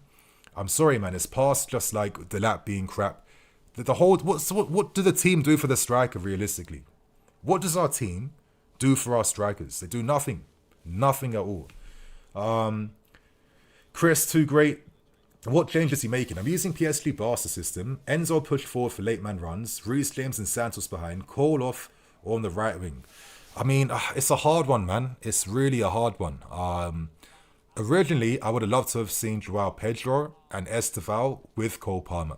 But after that Mark U sub, it does feel like Palmer will probably get replaced for Pedro at some point because Maresca's thinking about Atalanta. So, I mean, I don't know, man. Unless we do some like brave stuff where you're like, you know what, we're going to switch to a back four. Like, I mean, the only time we ever use a back four properly, remember that Crystal Palace game at Selhurst Park? I think, did we draw that game or win that game? That's been the only time Maresca's used a back four. Unless he's going to do some like system change like that, then I really don't know, man. I really don't know. Or maybe be a bit brave and maybe allow Reece James to push up to press a bit higher. You know, Reece James is doing like the deeper role. Maybe trust Enzo Fernandez to be the playmaker in this game, right? Maybe let him just receive from the centre-backs. I mean, if we can't do 3+1 with Fofana, Jalibert and Cucurella, with or even, you know, I mean, even Fofana. No, Fofana has to play on the wide right. Like I'm saying, if you can't do 3+1 against Bournemouth, then I don't know. Then yeah, if you have to do 3+2 because you're that scared of their counter attacks with the players that you have, I don't know. I really don't know. Because we're at a massive disadvantage from the fact that we've not tested their goal whatsoever. And I just don't see. I'll be honest, I don't have no solution for what we do in the second half. I'll be honest, Chris. I got no solution. Yeah. SFL probably coming on, making something happen. Gittins, do we sneak a moment? But there's nothing I could tell you off the dome that is going to definitely change this game. Unless maybe we allow another offensive player to play higher up. But then, and just take a risk. That's what I got in me right now. Can we just take a risk? Yeah. At least get the goal, and then you let the subs control how we end the game. Bring on your Santos then. Bring on other players then to slow the tempo down. Hit Bournemouth on the counter attack maybe. You know what I mean? It's one of those games for me. But I don't think we have a magical solution off the bench that's going to turn us up 10 levels second half, if I'm keeping it real.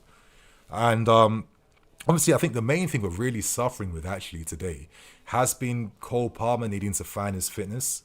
Because if this was Palmer without any injuries, he'd be cooking in this game.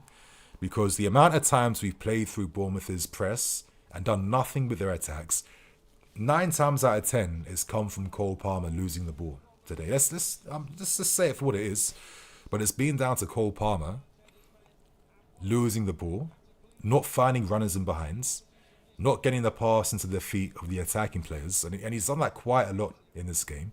And on top of that, he's not taken any shots. He's not forced anything from the positions he's been able to receive in. So when Cole Palmer isn't at his best, because he's coming back from injury, that also limits what we're doing in attack. And I don't think that can be ignored. So, I don't know. Maybe I'd be a bit brave. I think maybe if I was to do one thing, boys, yeah. I'm probably taking off Garnacho. I move Neto on the left. I move Palmer on the right. And I move Joao Pedro in behind Mark Yu. Because I think in a game like this, yeah, we have to try and split that stupid Bournemouth defence. If Pedro can kind of play like in their lines, in that defensive line, and getting kind of combined more with Cole Palmer from the right side, I think that's better. Have Cole Palmer there, coming inside, and let Gusto make the overlapping runs. That's all I got in me. That is what I would do, yeah? I'm taking off Garnacho for tactical reasons. Neto left side, Joao Pedro in the middle, Gu up front. Let me even just put that lineup on screen so you guys can see. I'll show you exactly what it would look like. Okay, let me put Gu up front. So I'm going for Gu. Then I'm going for Pedro. Then I move Palmer over here.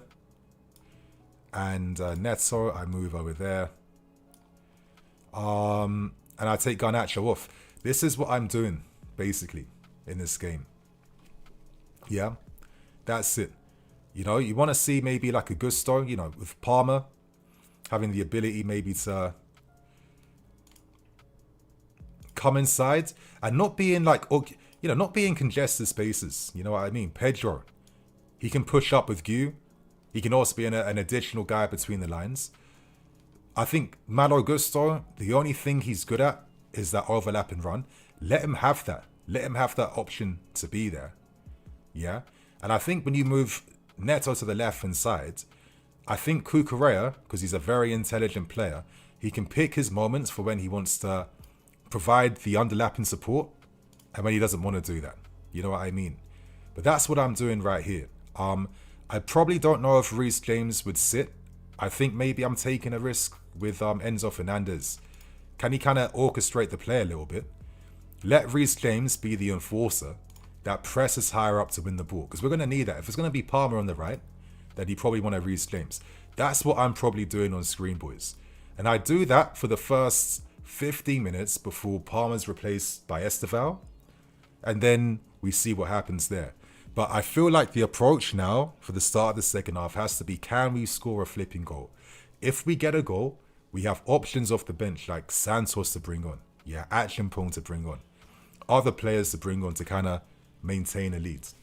Anyway, Chris, too great. We're conceding too many chances as well. Yes, I agree with you. Robert Sanchez, man of the match at the moment. But you're seeing what I would do on screen. Obviously, Maresca isn't making any changes at the moment just yet. Say less.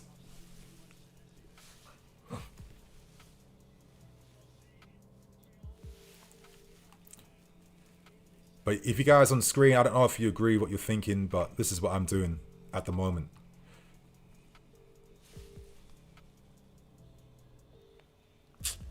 Everyone snakes me in this house today, my lords.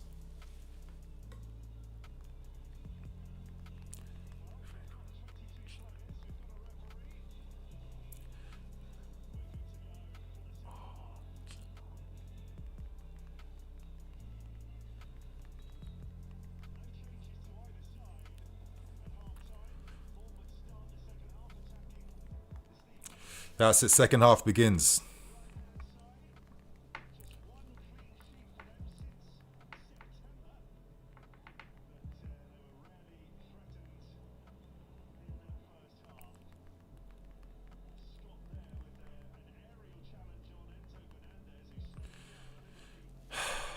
fuck's sake. Enzo took a bit of a clattering then. Oh, that's... For me, I think that's a yellow card because you're way behind the ball then. And you're guaranteed to hurt the player in front of you. But that's only me. Anyway, Gusto again. Nothing's coming off with his forward play today. We're not seeing any changes at the moment. It's a shame. I mean, I don't know. This is the change I would have made. But I'm just an armchair fan at the end of the day. Gusto done nothing against Semenyo today. Look at that touch from Semenyo. And then he clatters Gusto to the ground. Reece James launches it forwards. Come on. Oh, Neto's upper bodies weren't there. And we don't win the ball in that situation. And more pressure applied to our back line. All from one long ball because that's the fucking Premier League. And still Bournemouth causing a little bit of chaos here. Oh my flipping hell, man. This is absolutely diabolical start to the second half. Semenyo's going to score. Oh my lords. It's just gone in because my... No, it hasn't. Thank God. My stream just lagged a tiny bit in that moment then. Flipping hell.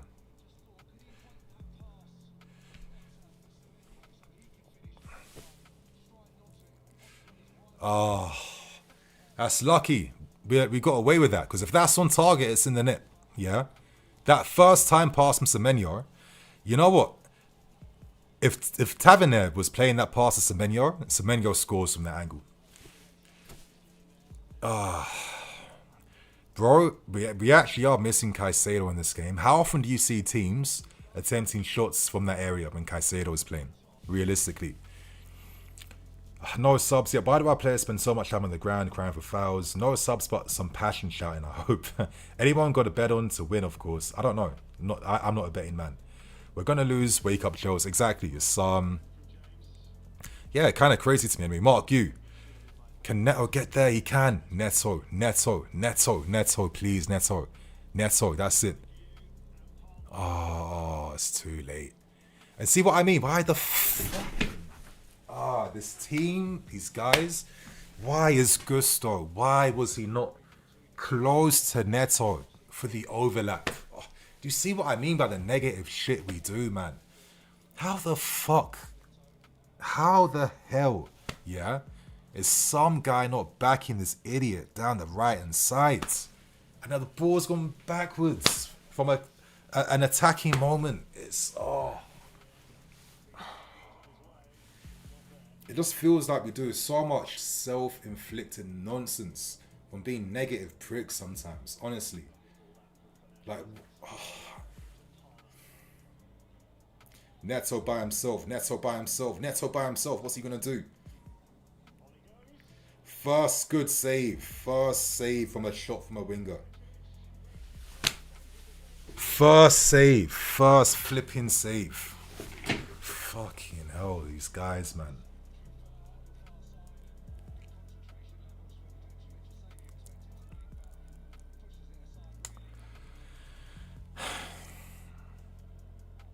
You know what? Maybe I've got another idea too. If you're that worried to push men forward like Gusto, you know what I'm doing, you guys? You're seeing on screen.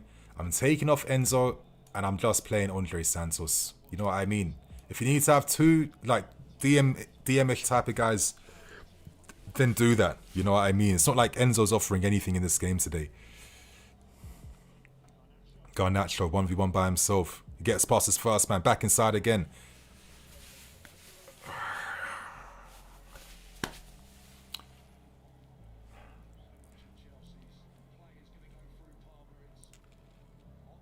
It's literally Palmer or I die in this game, right? Who's coming to him? Oh, these guys. They play sometimes like they've never played together in their lives. Neto, 1v1 by himself. No one's near him. That's all he's got in him. Oh. Post, yeah? Look at Palmer on the left. He doesn't have options to cut or shoot. No, he doesn't.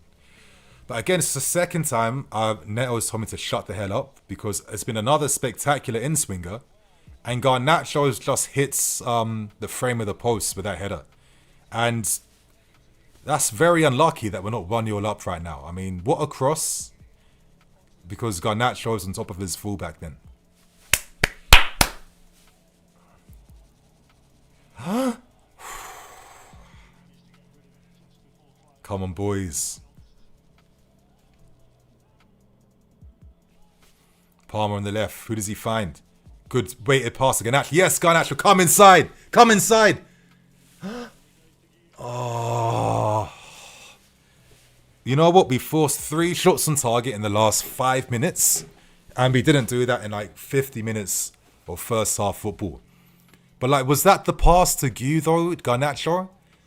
You know what I mean? I would have preferred if you came inside to take a shot yourself. Like, sometimes you need your wingers to do this shit, man. They have to take responsibility. Come inside and force things. That's why you're playing up front. Anyway, Neto. Game's working in our favour second half. It's more promising now. Back to Palmer. Come on, Palmer. Palmer! Palmer! Oh! Come on, boys. That's a lot better now. That's a lot better. A lot better. A lot more space now. Real talk. Maresca, if you time this Esteval sub, yeah? I'm telling you, the game's ours. Get this Esteval sub right at the right time. When the space is opening up, I guarantee we're going to get the first goal.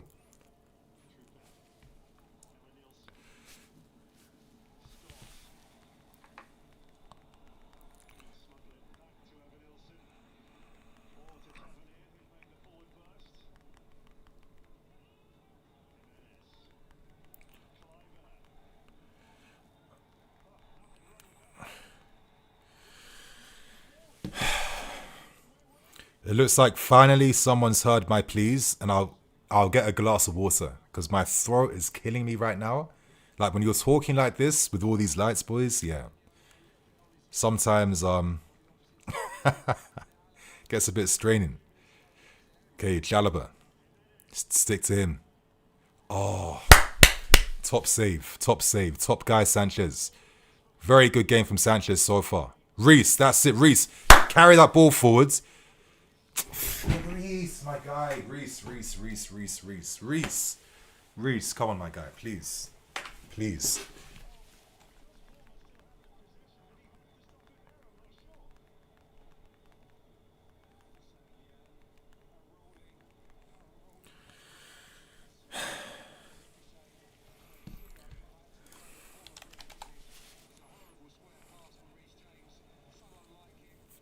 You know, sometimes, Reece, you're allowed to just carry the ball.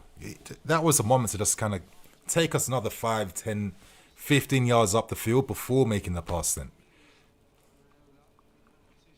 But it seems like, are we seeing a Bournemouth team running out of steam a little bit in the second half? Palmer, that's it. Gusto. Okay.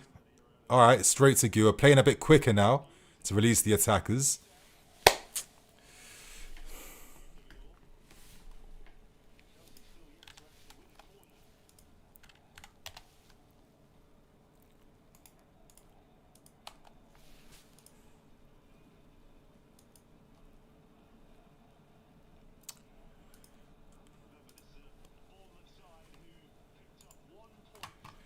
Come on, boys. If we can't beat this Bournemouth team today, then I don't know, man. Real talk. I don't know what to tell you guys.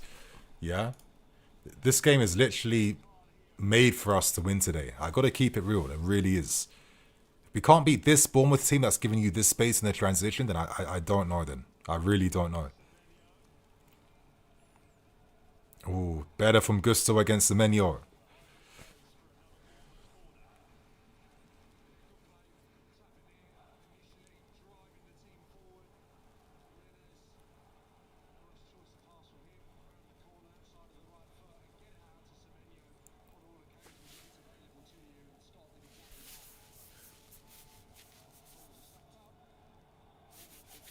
Corner time.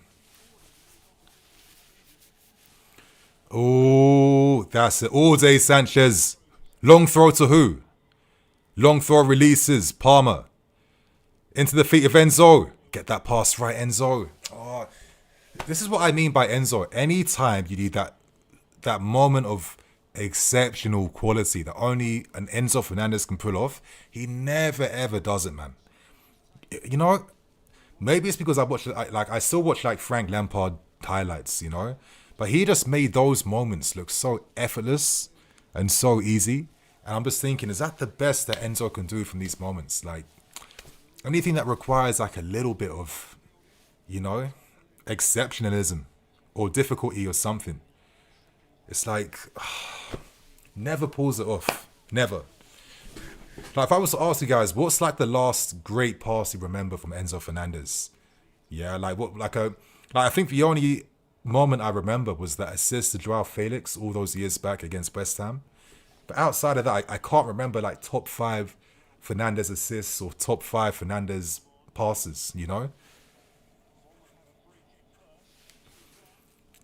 Enzo is such a bad passer. But, I mean, that's the thing. He has it in him, but we just have never really encouraged that part of his game, realistically.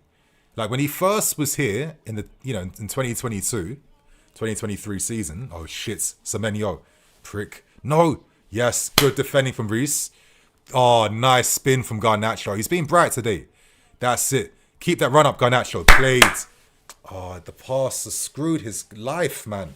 The guy was desperately trying to make something happen then, and the pass lets him down. Pass lets him down for his efforts. Yo, real talk, man. I think Esteval time. I don't want him to come on final 10, 20 minutes. I don't care. We need to win today. You guys, give me 1 second. Oh, thank you.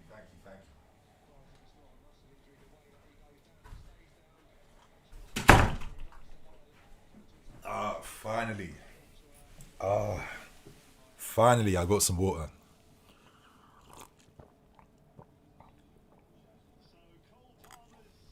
Palmer's off. Makes sense. I mean, I can't even be mad with Palmer because, I've got to sympathise. I mean, that's the thing, right? You're out for so long, your rhythm's gone. You need a bit of time. And it's a reminder that, like, no players above recovery time.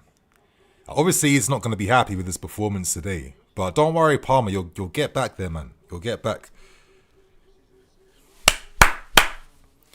Joao Pedro this time. It'd be cool to see him kind of play off with Gu a lot more. That could be interesting. Like if Gu can win the knockdowns and then play it into Joao Pedro, that could be an interesting way to play through Bournemouth. I'd rather see something like that compared to like Joao doing like a Palmer type of role right now. I think every time we've been able to play a bit quicker to the attacking players. We've forced shots on goal at least, which is bare minimum. Let's keep it real. That's bare minimum stuff to test the keeper. Yeah? But at least it's something that we're showing that we didn't do in the first half.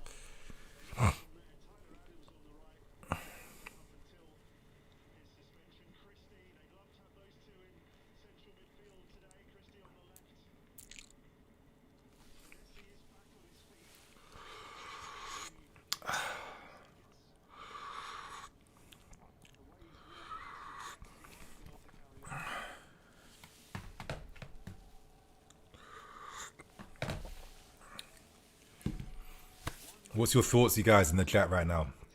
Our mid is empty, yes. Another Bournemouth player playing his way out into our lineup. Palmer is carrying this team. Yep, Enzo, yep. We need to take advantage of Arsenal dropping points. Ideally, the game reminds me when Sancho got his first assist and then Kunku scored at the very end. I hope that's a sign of things to come, man. I think that's the type of inspiration we're hoping for at the moment, man. Okay, let's pray it works out like that. But anyway, I'm waiting for Esteval to come on and try and make something happen. Semenyo has been, quite dangerous against us.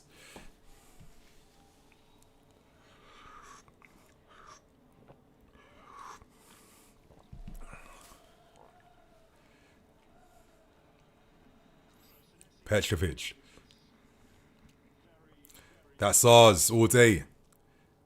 Pedro. Reece. Dealt with by Truffert, but Neto is putting that pressure on him.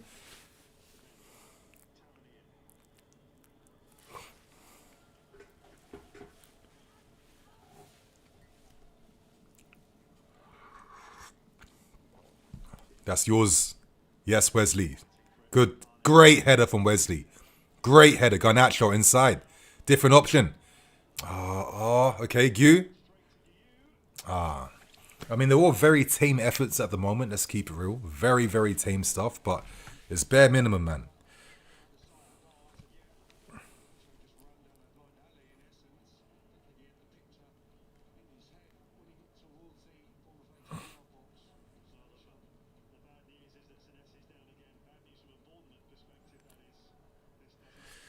Oh, that's peak for Bournemouth if Senesi's about to go.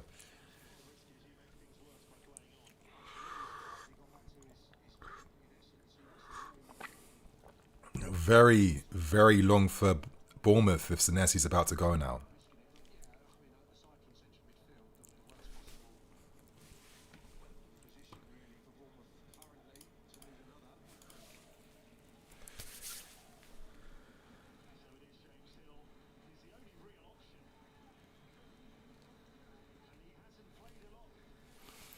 I mean, if we're not going to put some serious pressure on their back line now, then I don't know what to tell you guys, to be fair. Because if this ain't prime, if this isn't a big advantage for us in the second half to take advantage of, then I do not know what to tell you guys. I really don't know.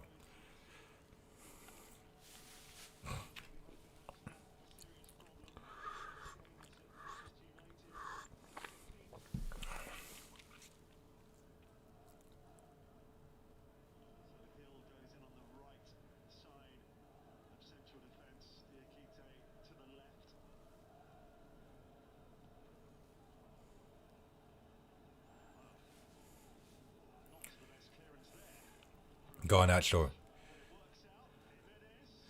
Good defending, Reese. A bit better now, enforcing that midfield second half.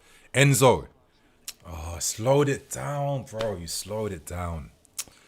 Oh, slowed it down for free, for no reason. But regardless, man, just testing the keeper isn't enough because they're not dangerous shots. Let's not forget that. Okay, better from Reese and Cucurella than Joao. Drifting left inside. It seems like Gusto's really pushing into midfield at the moment. It looks like we're doing 3-5-2 with Reese and Gusto and mids. Alright, let's see how that goes.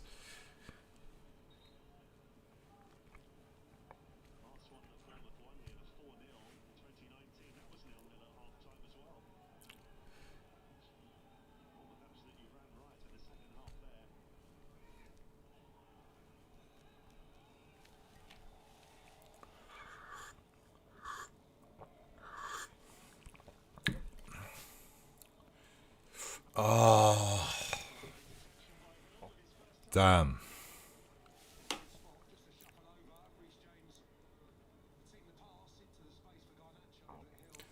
Okay, Jalaba. Esteval's warming up, finally. Finally warming up.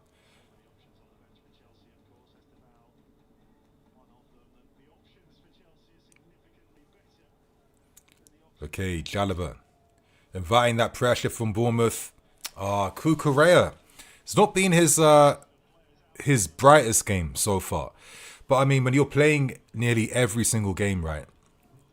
Can we afford the excuse that a bit of a rest could help him?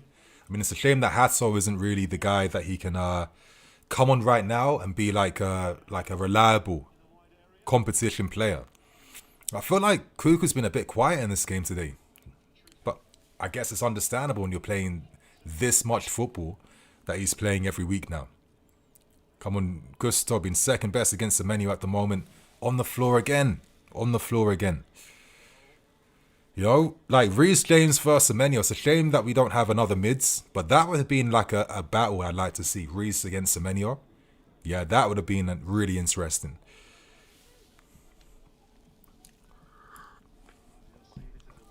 Maresca. What are you guys saying? Would you send Bernard say back in January? I mean, I think we keep him until the end of the season. I don't think we sign him at all, though. Oh, okay, that's it. Who's in the box? Who's in the box? Neto back inside. His in-swings have made 2 dangerous moments for us. Left foot cross. Header. That's all. That's what we got on us at the moment, boys. You know? All these players we sign, and it's still cross and pray in the books. Enzo, can he force a shot? No, he can't. Bit of footwork. Who's making the run outside from him? Why is it so slow? Garnacho, where's the intensity? Where's the pressure? Cuckoo, just hiding in the books at the moment.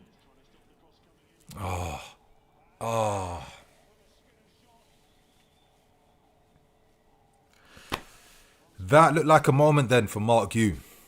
Low key, that looks like a moment for Mark.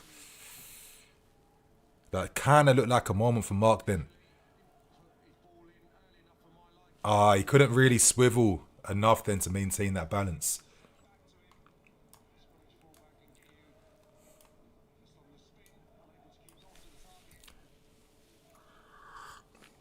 Okay, good defending, Gusto.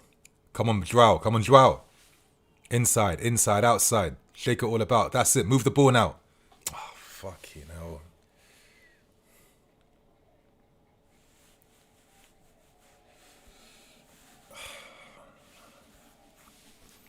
Good distribution from Sanchez. Oh, Cooks, man. Getting cooked. Okay, that's a bit better now. That's it.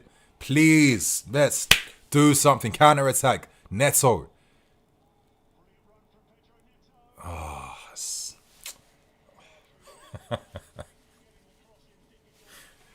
It's just like not good enough though. Let's keep it honest, man. Like Neto, the moment I saw this guy's full focus on that ball in front of him, I knew instantly he didn't know what he was going to do. Once he got to the byline then. No idea what to do then. What am I seeing from this team? Finally, someone sticks their leg out. My lords. What is going on now? I think it's a substitution time now. I think I need to see Esteval on this field ASAP. Oh, you see how Scott then, little lack Roqueta then, against Fofana. Oh, kind of telegraphed that though a little bit, Wesley. But anyway, Gusto's there to back it and win the ball back.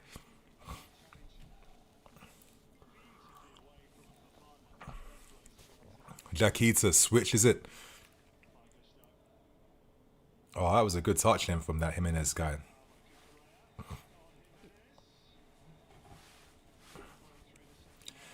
You guys in the chat, what's your thoughts right now? It's still not like inspired stuff at the moment. I think we can all admit that. I'll put the chat on the screen now. Still not inspired stuff.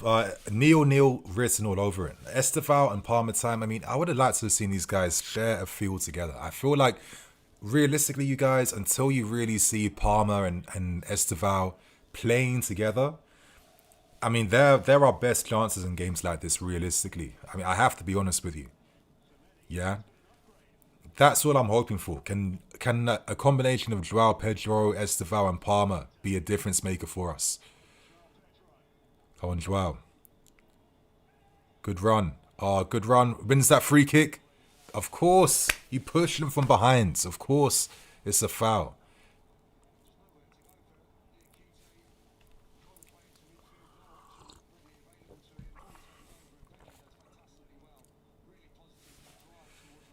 Okay, set piece time. I mean, one of the best sources of goals this season for us has been our set pieces. Can we get something from it?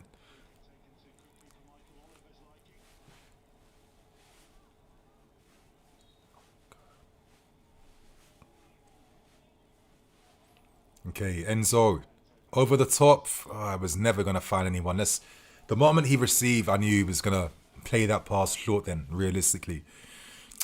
Like, come on, Enzo, man. I just feel like it's just a little bit disappointing. I feel like if this was Football Manager and, you know, the way Enzo has been developed, let's say he signed for us and his passing was like 17. I feel like it's dropped down to like 15 now, to be honest with you, because he doesn't really have to utilize it that much to really improve upon it, right?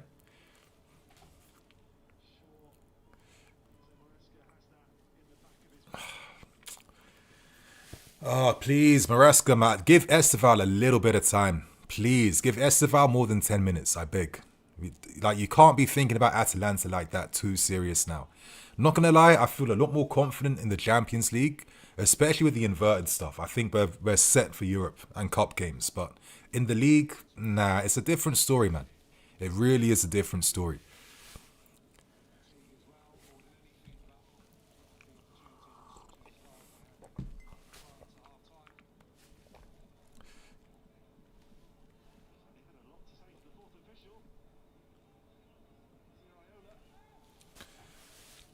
Come on, Kukurea. Who's near him? Garnacho holding the whip from the left hand side. Come inside. Take the shot, please. Oh, thank you. But, you know, there's been 3 times in this game I've been willing for you to come inside and force a shot. More of that. More of that. It's a shame that this guy... like, I think Garnacho will be a very interesting player to see how he develops. I get the gamble on signing him. He's one of those guys where he's got the fundamentals are really strong and his application is really good. I don't care what he does off the fields. On the fields, he does the right things. But when he gets to that point where those efforts that he likes to go for test the keeper and have a bit more efficiency, then you're looking at a very interesting player in the future. Oh! The in-swingers have been like the best source of any threat from Neto in this game. The only threat we've had.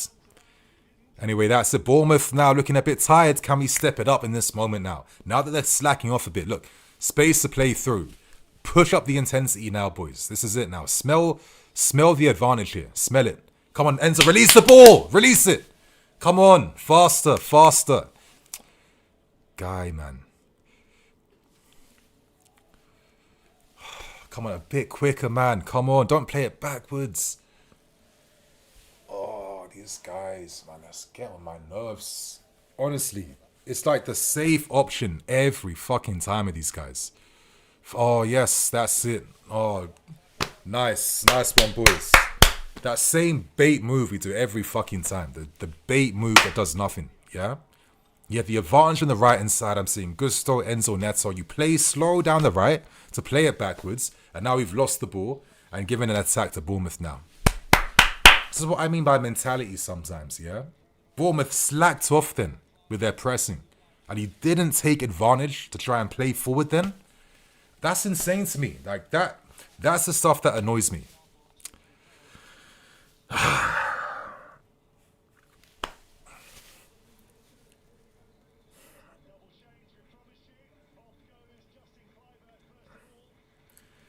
In tough times, entertainment usually gets more entertaining. Football is broken or my team is...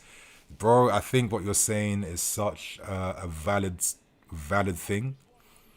You know what I mean? Because I've always had this back in my head here. End of the day, I love football, whatever. But the reality is football isn't entertainment. Let's keep it real. There's a lot more serious things happening in the world. A lot more important things. Football is an entertainment. And from that perspective of the money you pay and the investment you have to put in for it, do you get the entertainment out from the investment? That's food for thought. But anyway, Chris, too great, man. I appreciate all the super chats today, but now I'm feeling a bit guilty that you're sending me so many. Not gonna lie, man, but really appreciate the love. Chris, Neto had a chance to cross quickly but decided to come in. That's what I mean. That's what I mean by the application, to be ruthless. It hasn't felt like today we wanted it enough. If I'm being honest, I don't think we really want this game like that. Where we're in it, we're competing, but we're not doing anything to really go for it. Okay, this isn't a counter-attack. 3 versus 3. 3 versus 3. Okay, Garnacho out of steam, but he still has the ball a little bit. He's been forced all the way out wide. Good defending by that Hill guy. Back inside to Enzo. Sideways pass. Neto. Backwards. No. Gusto is finally there.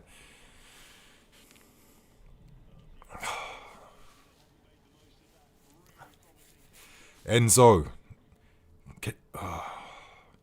I'm looking at Mark Gu with his hand up there, but I mean, you're not making a run, Gu, to force Enzo to see.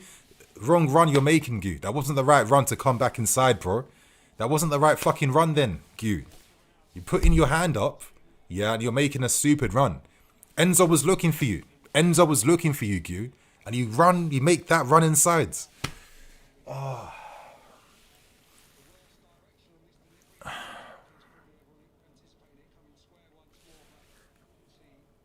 bro. Oh, bro. 1770. This is why I feel sorry for international fans. 2:30 a.m. watching this game. Oof. Like, this is what I mean about my entertainment point. You have to invest so much of your time and money and everything to really support the game now. Are you getting that return back most times? You know, the tactics have taken over. The financial pressure to succeed. The football landscape's changed now that there's this emphasis on flipping running forever. You know, I'll never forget the stat I saw during the 2022 World Cup in Qatar. But running stats have doubled compared to like 10, 12, 15 years ago. The amount of sprints have doubled, yeah? They've doubled. That basically means that players are closing down spaces better, getting tighter. They can run for longer, yeah? They can maintain their fitness for longer. And it just creates these types of games where everyone's just constantly cancelling. You know, like when you play one of those like certain FIFA games where you're both not playing good, you're both struggling to try and assert yourself in the game, and it's just an endless, scrappy, you win a tackle, I win a tackle, and we both got no end products. That's what it feels like sometimes when I watch us. And it's just like, it feels like a case of diminishing returns, because like during the summer periods, we all get hyped up for this signing, this 100 million that's been spent, you know, this guy we're looking to bring in. But then, like, real talk, like, in a practical sense, once you have all those pieces, what does it really show on the field? Yeah? We're not playing, you know, all-star type of football that you've never seen in your life before, and it's just like, oh my lord. You know what I mean? It's this. And, you know, guys like you got to suffer being up 2:30 a.m. in the morning, watching this. This what? I don't even know what to tell you, man. Yes, that I used to watch this drivel in Japan at 3, 4 a.m. Ah, bro. You guys are real ones, though, for sure. Like, I've never been someone that's like, oh, you're only a real fan if you're like, live 10 minutes away from the stadium. Nah. I don't care where you live, man. But yeah, that's what I mean. The commitment that you have to show. I respect it, you guys. I'm seeing guys from Australia, guys from Japan. Who else is watching the game at a crazy hour right now? Struggling to stay awake? Let me know in the comments right now, you guys. John Sandate, but learning the hard way that this is Bournemouth and Leeds is exactly. For Bournemouth and Leeds, this is their Barcelona, and we're not matching their intensity. I mean, this is a Bournemouth team that got 1 point in 5, and look at what we've shown against them. Like, I'll be honest with you guys. Personally, I always suffer a lot on the channel whenever we don't win, because it's not just the fact that the reviews don't do well. It's like general interest in my channel goes down. It's like the algorithm. I don't know what it is. These algorithms are so different these days. But, you know, unless we win, I'm not really a go-to for most Chelsea fans. So, I mean, just from a personal point of view, I'm never that impressed, you know? Especially when I've never really been one of those runny type of guys that likes to force negativity or say this guy's crap, that guy's crap, da-da-da-da-da, F this, F that, screw the club, da-da-da-da-da. I feels like if you're not moving like that, then no one's going to be watching you, you know what I mean? So, yeah, it's going to be a tough day today.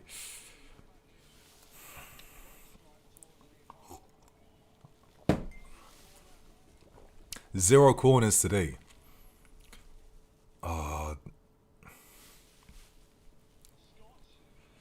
Good defending.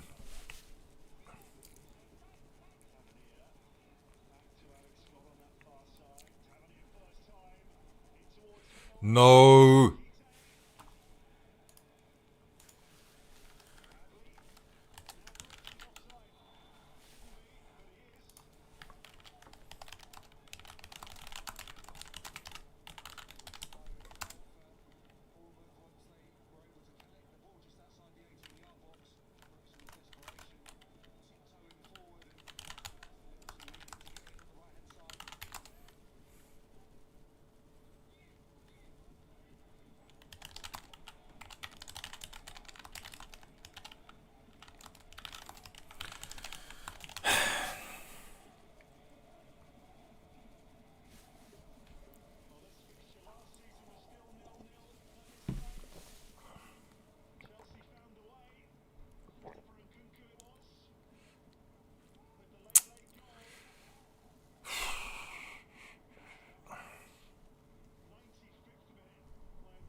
Great commentator's curse. He just said, am I here to watch my 10th 0-0 of the season? Oh, I think that kind of sums up this game, right?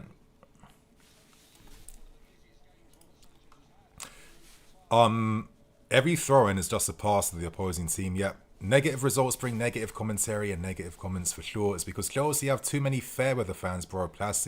I get it. But like going back to the entertainment point of view, you know, there are more important things in life than football, and not everyone's interest is the same, right? I think we're noticing like a trend though in terms of fan engagement, and it's kind of like this NBA thing of people or like casual fans being more fans of players than clubs. That's what it kind of feels like more of these days. Joao Pedro. Oh, it's an interesting ball. That was a really good ball from Joao Pedro. I have to say, that was a great ball in the box from Joao Pedro. The first ball of quality, actually, in the second half. Look at that run he finds from Neto. More of that is what we need to show more of. That third man run, a ball in front of someone's run. We don't do enough of that, yeah? That's dangerous right there. That's dangerous.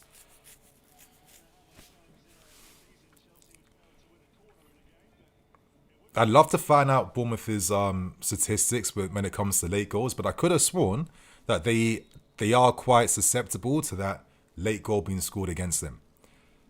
We have like maybe 15 minutes left. There's still a bit of time to force something. A great header from Joao. Good ball from Gu. Free kick.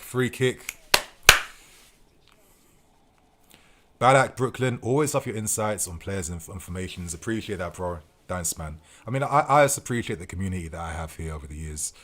I mean, I do have a few things coming, and I'll let you guys know this. I feel like if you're watching my streams, then maybe you maybe like my channel a bit more. But for a long time, there's been a project I've been looking to like get off the ground, and it's finally come to fruition. But I do have a website that I'm getting ready to launch at the beginning of January, and I'm hoping it's going to be have a lot of like great analysis, reports, news pieces, etc. And my plan is that to launch a website and advertise it, because you kind of have to be a bit like strategic and tactical. But I do want to have like a prize giveaway where, I don't know, maybe give away a PS5, I don't know, maybe give away some Chelsea merch, I don't know, like a mega store gift card or something. I mean, obviously it helps try and get a bit of engagement and stuff. I mean, you got to do what you got to do, right? Because a website isn't cheap. But I've been looking to get one off the ground for a long ass time, and put some serious quality behind it. So that's definitely one thing to look out for in January, is my website. And it's going to be regular posting, regular everything. Good defending Trev. Joao. He's added something. This is what I mean. It's a shame that it's not Joao with Palmer, you know? It's just Joao by himself at the moment. I wish we had like a bit more connected play going on. That's it, Trev. We're keeping the ball a bit. Bournemouth now, they're looking a bit more tired. This is a moment. Reese. On the ball. Enzo. That's it. Look at that. That run from Joao was interesting then. That's it. 1-2. Gu. No, Gu. No. And the free kick too, Gu. You know what? Like, you know when sometimes the fan base I feel like they put too much unrealistic faith in Gu. I mean, I get it. He's a good-looking guy, whatever. But there's too much unrealistic faith put into him, where, if I'm being honest, I've always felt like this is the striker that has to be on loan somewhere for 2 years, playing week in, week out. He's going to suffer because he'll never get enough game time. And you know what I mean? He's still very raw. If you're making mistakes like that, but you're getting the layoff pass wrong, and then you're giving away a free kick to get yellow, like, come on, man. It's moments like that stop real danger from being created. This is where you've wasted Joao Pedro's good movement. There was a prime 1-2 situation, and you completely killed that move from bad play. I mean, this is the thing sometimes with having an overabundance of youth. Yeah? I mean, I'd say that Liam Delap's already quite raw, But then the backup to Delap is a Mark Yu that's even rawer. Like, Mark Yu is like Delap when he was getting squad minutes in the Championship for Hull City. You know what I mean?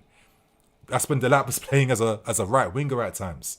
Like, this is why we're not ready to mount any title challenges. There's still a few years away from these guys doing something. And I'm not expecting these guys to be well beaters when they're all like 22 and 21 years old.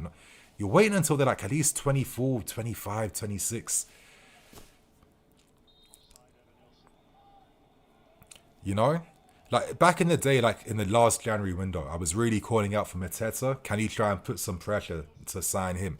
Guys like that, I just feel like smart, experienced buys can just elevate the youth you have even more. Because in a moment like where Gu was, Mateta's going to call the ball, play it in, and offer a real outlet to take pressure away. You know, I mean, that's the only thing sometimes. There's just like, the youth thing is going to be a success for us, but you have to wait for it. And we make it a bit longer by just being so pro-youth. Because I just think to myself, all right, do I ever see realistically like a Mark Yu being a number one Chelsea forward? Probably not. If I'm being honest, probably not. We just signed a mega. You got Pedro Delap. And if any of these guys go, realistically, you're in the market to sign someone else, right? You know? Like you, I mean, he'll get a loan move probably next season. And he should have got a loan move 2 years ago. You know what I mean? So he's already at a massive disadvantage. I don't know.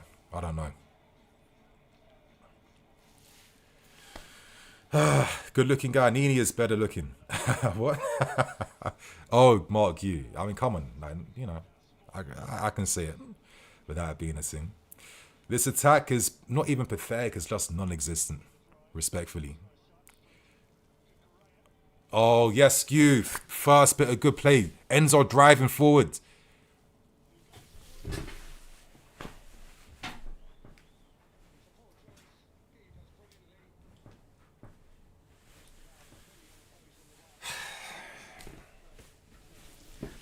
I mean, this is why I make the point around Enzo Fernandez. Anytime the game calls for anything spectacular, he can't offer it. Yeah? Never offers it. Never. I mean, what a stupid shot to take when the ball's running away from you and you've not even set yourself up to take a strike properly. I mean, I was seeing the goals Enzo was scoring for River Plate, for Argentina. Bro, I'll be honest, Conor Gallagher was offering a lot better quality shots outside the box. I'll just keep it honest, yeah? He was offering a lot better shot quality outside the box, Gallagher. Yeah, with either foot, by the way, left foot and right foot, which Enzo don't have a left foot. I mean, I think the best goals he scored are against Aston Villa from that free kick from 30 yards. And that goal against Tottenham, the half-volley left foot. I mean, I can't believe it, man. I can't believe this game against this Bournemouth team with no form. No form behind them whatsoever. And it looks like a scoreless draw. Yeah? Maresca's not doing enough to change the game. You know? Esteval coming on with like stupid minutes to not have any influence. Can you play the pass quickly to him? Can you do anything like that with any real quality, you guys? Oh, this team, man. December and this team. If I could like cancel the month of December. Is there moments of quality? Backwards again? Oh. Why is that not Gusto there then? It's my left footer. Of course it's going backwards. Oh. Of course it's going backwards. Oh. This is the tactical stuff in games like this, bro. Like Bournemouth, you don't need too much tactics against these pricks, man. I'm being very real with you. You don't need to you don't have to scratch your head too much, Maresca. That's why you even came with a new haircut for the game today. You know what I mean? It's not, they're not that complicated to play against. Just be better than them, you know?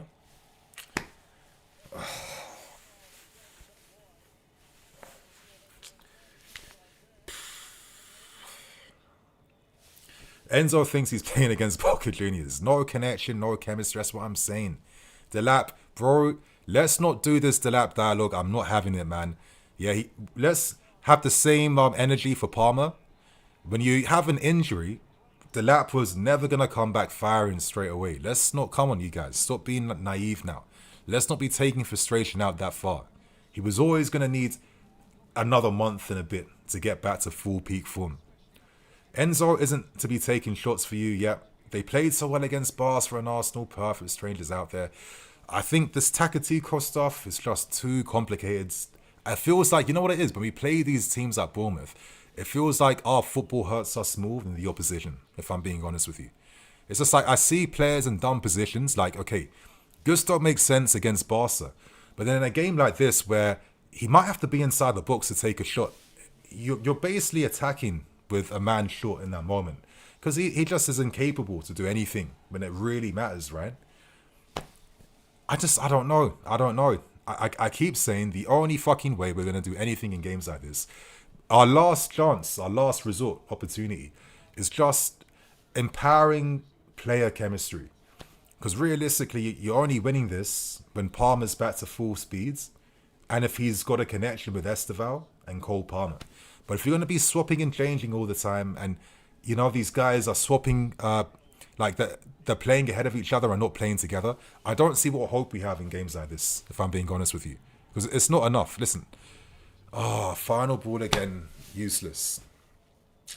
Bournemouth that don't have no Zabani, no Hafsin, no Tyler Adams, no Christie, no one. No one, yeah? Playing with their B team midfield up against Reece James and Enzo Fernandez, and the tactics make it a fair battle, bro. It's a fair battle. It's game on.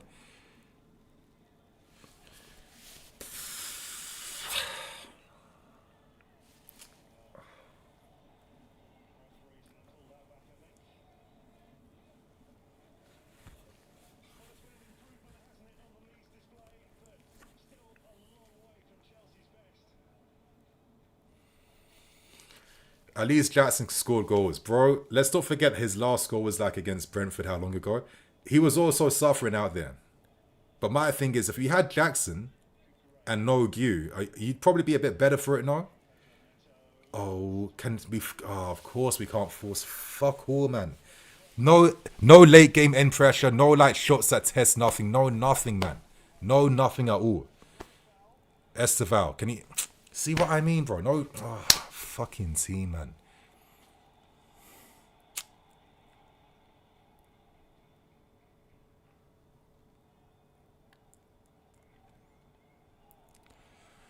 We should just spam crosses because, yeah, exactly. That's all we got is spamming crosses, but we don't have no one who can do nothing from them because we don't buy that type of player. See, good run backwards. Come on, Neto.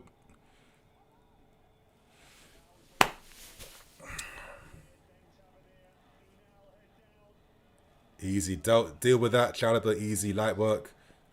Come on, forward now, forward! 45 seconds left. Fucking idiots, man.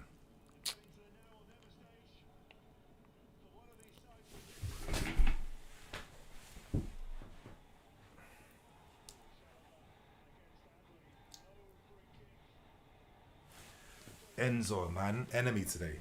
Enemy.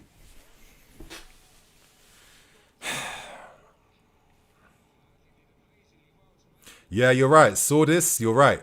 Low key, the fact that Caicedo can rest, that's the only positive right now. 2 points dropped for sure. The reliance on the system can't even overlap. That's what I'm saying, bro.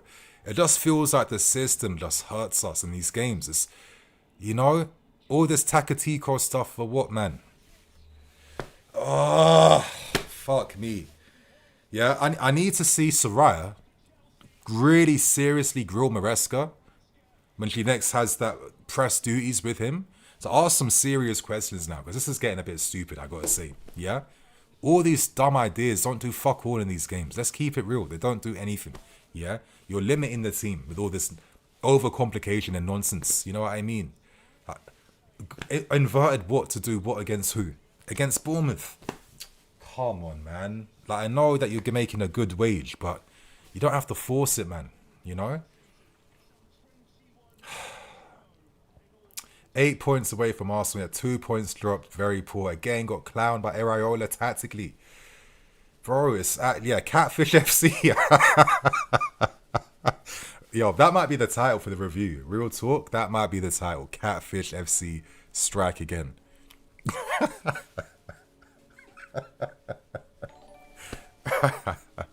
That's a good one. Chris Too Great, bro. I feel like with all these super chats you're sending, you're expecting like some feet pics or something now, man. It's not gonna happen unless you send some more. Now I'm playing. Anyway, this is our best defense though. At least we got that, and you know what? Maybe to end the stream, that's probably like a salient point, as football therapy would say, to end things on. I guess we got a clean sheet, and another positive is that Caicedo is only one more game away from coming back now. But yeah, man, Catfish FC strike again. Ah, my lords, it just gets hard watching these games because it's like you don't even get like a bit of entertainment from it. I know everyone had smoke for Pochettino, and listen, rightfully so at times, rightfully so. But at least from that guy, at least I can say he gave me some memories. At least there was some excitement, you know. I felt like there was always something to talk about in a game like this, and I feel like now that we're trying to improve and we're doing things more tactically, a lot of times reviews and stuff can kind of just be summarized by the same old complaints you're making week in, week out, and it's just like, oh, I don't have it in me anymore, you know? Oh. Anyway, I hear unknown agenda. Bereska out. 1.5, yes, and can't deal with the lower teams. Just getting frustrated. I get it, man. I actually do. It's just, I just want to be left with a bit of something. All this money we're spending on these guys. Every summer doing deals for the future. Oh, it doesn't amount to greatness on the field as it should. Joao Pedro, bro, this is what I mean. How I don't think Joao Pedro terrible at 10. That pass that Neto didn't get onto was great. He added something, but I mean, what do you expect him to do single-handedly? You know, I mean, Mark, you can't make a good run in the fucking game. I mean, his hold-up play is mid. Yeah, couldn't find a pass to release anyone. That's gonna really hurt your number 10, don't you think? I thought Enzo Fernandez today, shocking as well. I thought his forward play, anytime anything requires any bit of ambition from Enzo, anything spectacular, I've been saying it all stream, but it just never comes off for the guy. I think that's been the disappointing thing. I think he's a world-class player, but I think until I start seeing him in like a higher caliber, because I think he's got the potential to be like a 5-star mid. He's like a 4-star one right now. He needs to start putting off more spectacular things in games, yeah? I mean, I'm with Chelsea. I saw great midfield players do that all the time. And I just don't see Enzo changing the game with a spectacular piece of play outside of set pieces. And he can't just be getting set pieces, because people used to criticize Mason Mount. They used to criticize Gallagher and all these guys for only stat padding from set pieces. But it's kind of the same thing for Enzo, no? But yeah, I think, I don't know, man. Even back to Enzo, you know, when I see him play for Argentina, you know what I mean? It's like it can't be that contrasting between his national team and for us, yeah? But then when you see him in Argentina, he's playing off of guys that are doing 1-2s. Then McAllister's making that third-man run. And then fucking Julian Alvarez timing that inside run, and he's playing a ball over the top. You don't really do that here, though, do we? You know what I mean? It's like different rhythm of game. So, I don't know. This is why I think, listen, he's 24. He can still come back, right? Like he's finished. He's not finished. But I just think that for him to go to that next level, I need to see Fernandez pulling off more spectacular things to influence the game. That's the final thing he has left in his locker. Yeah? He clocked the late man runs. He clocked how to score goals now. And even his heading's improving. Final thing now, spectacular stuff. I need to see that. But anyway, you guys, I'm going to bounce right now, get ready with this review.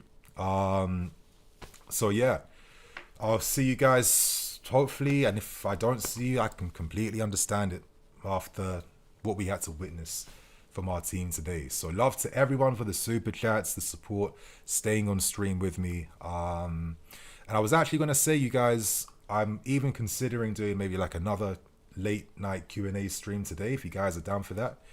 So let me know in the comments. So love you guys, catch you in a bit.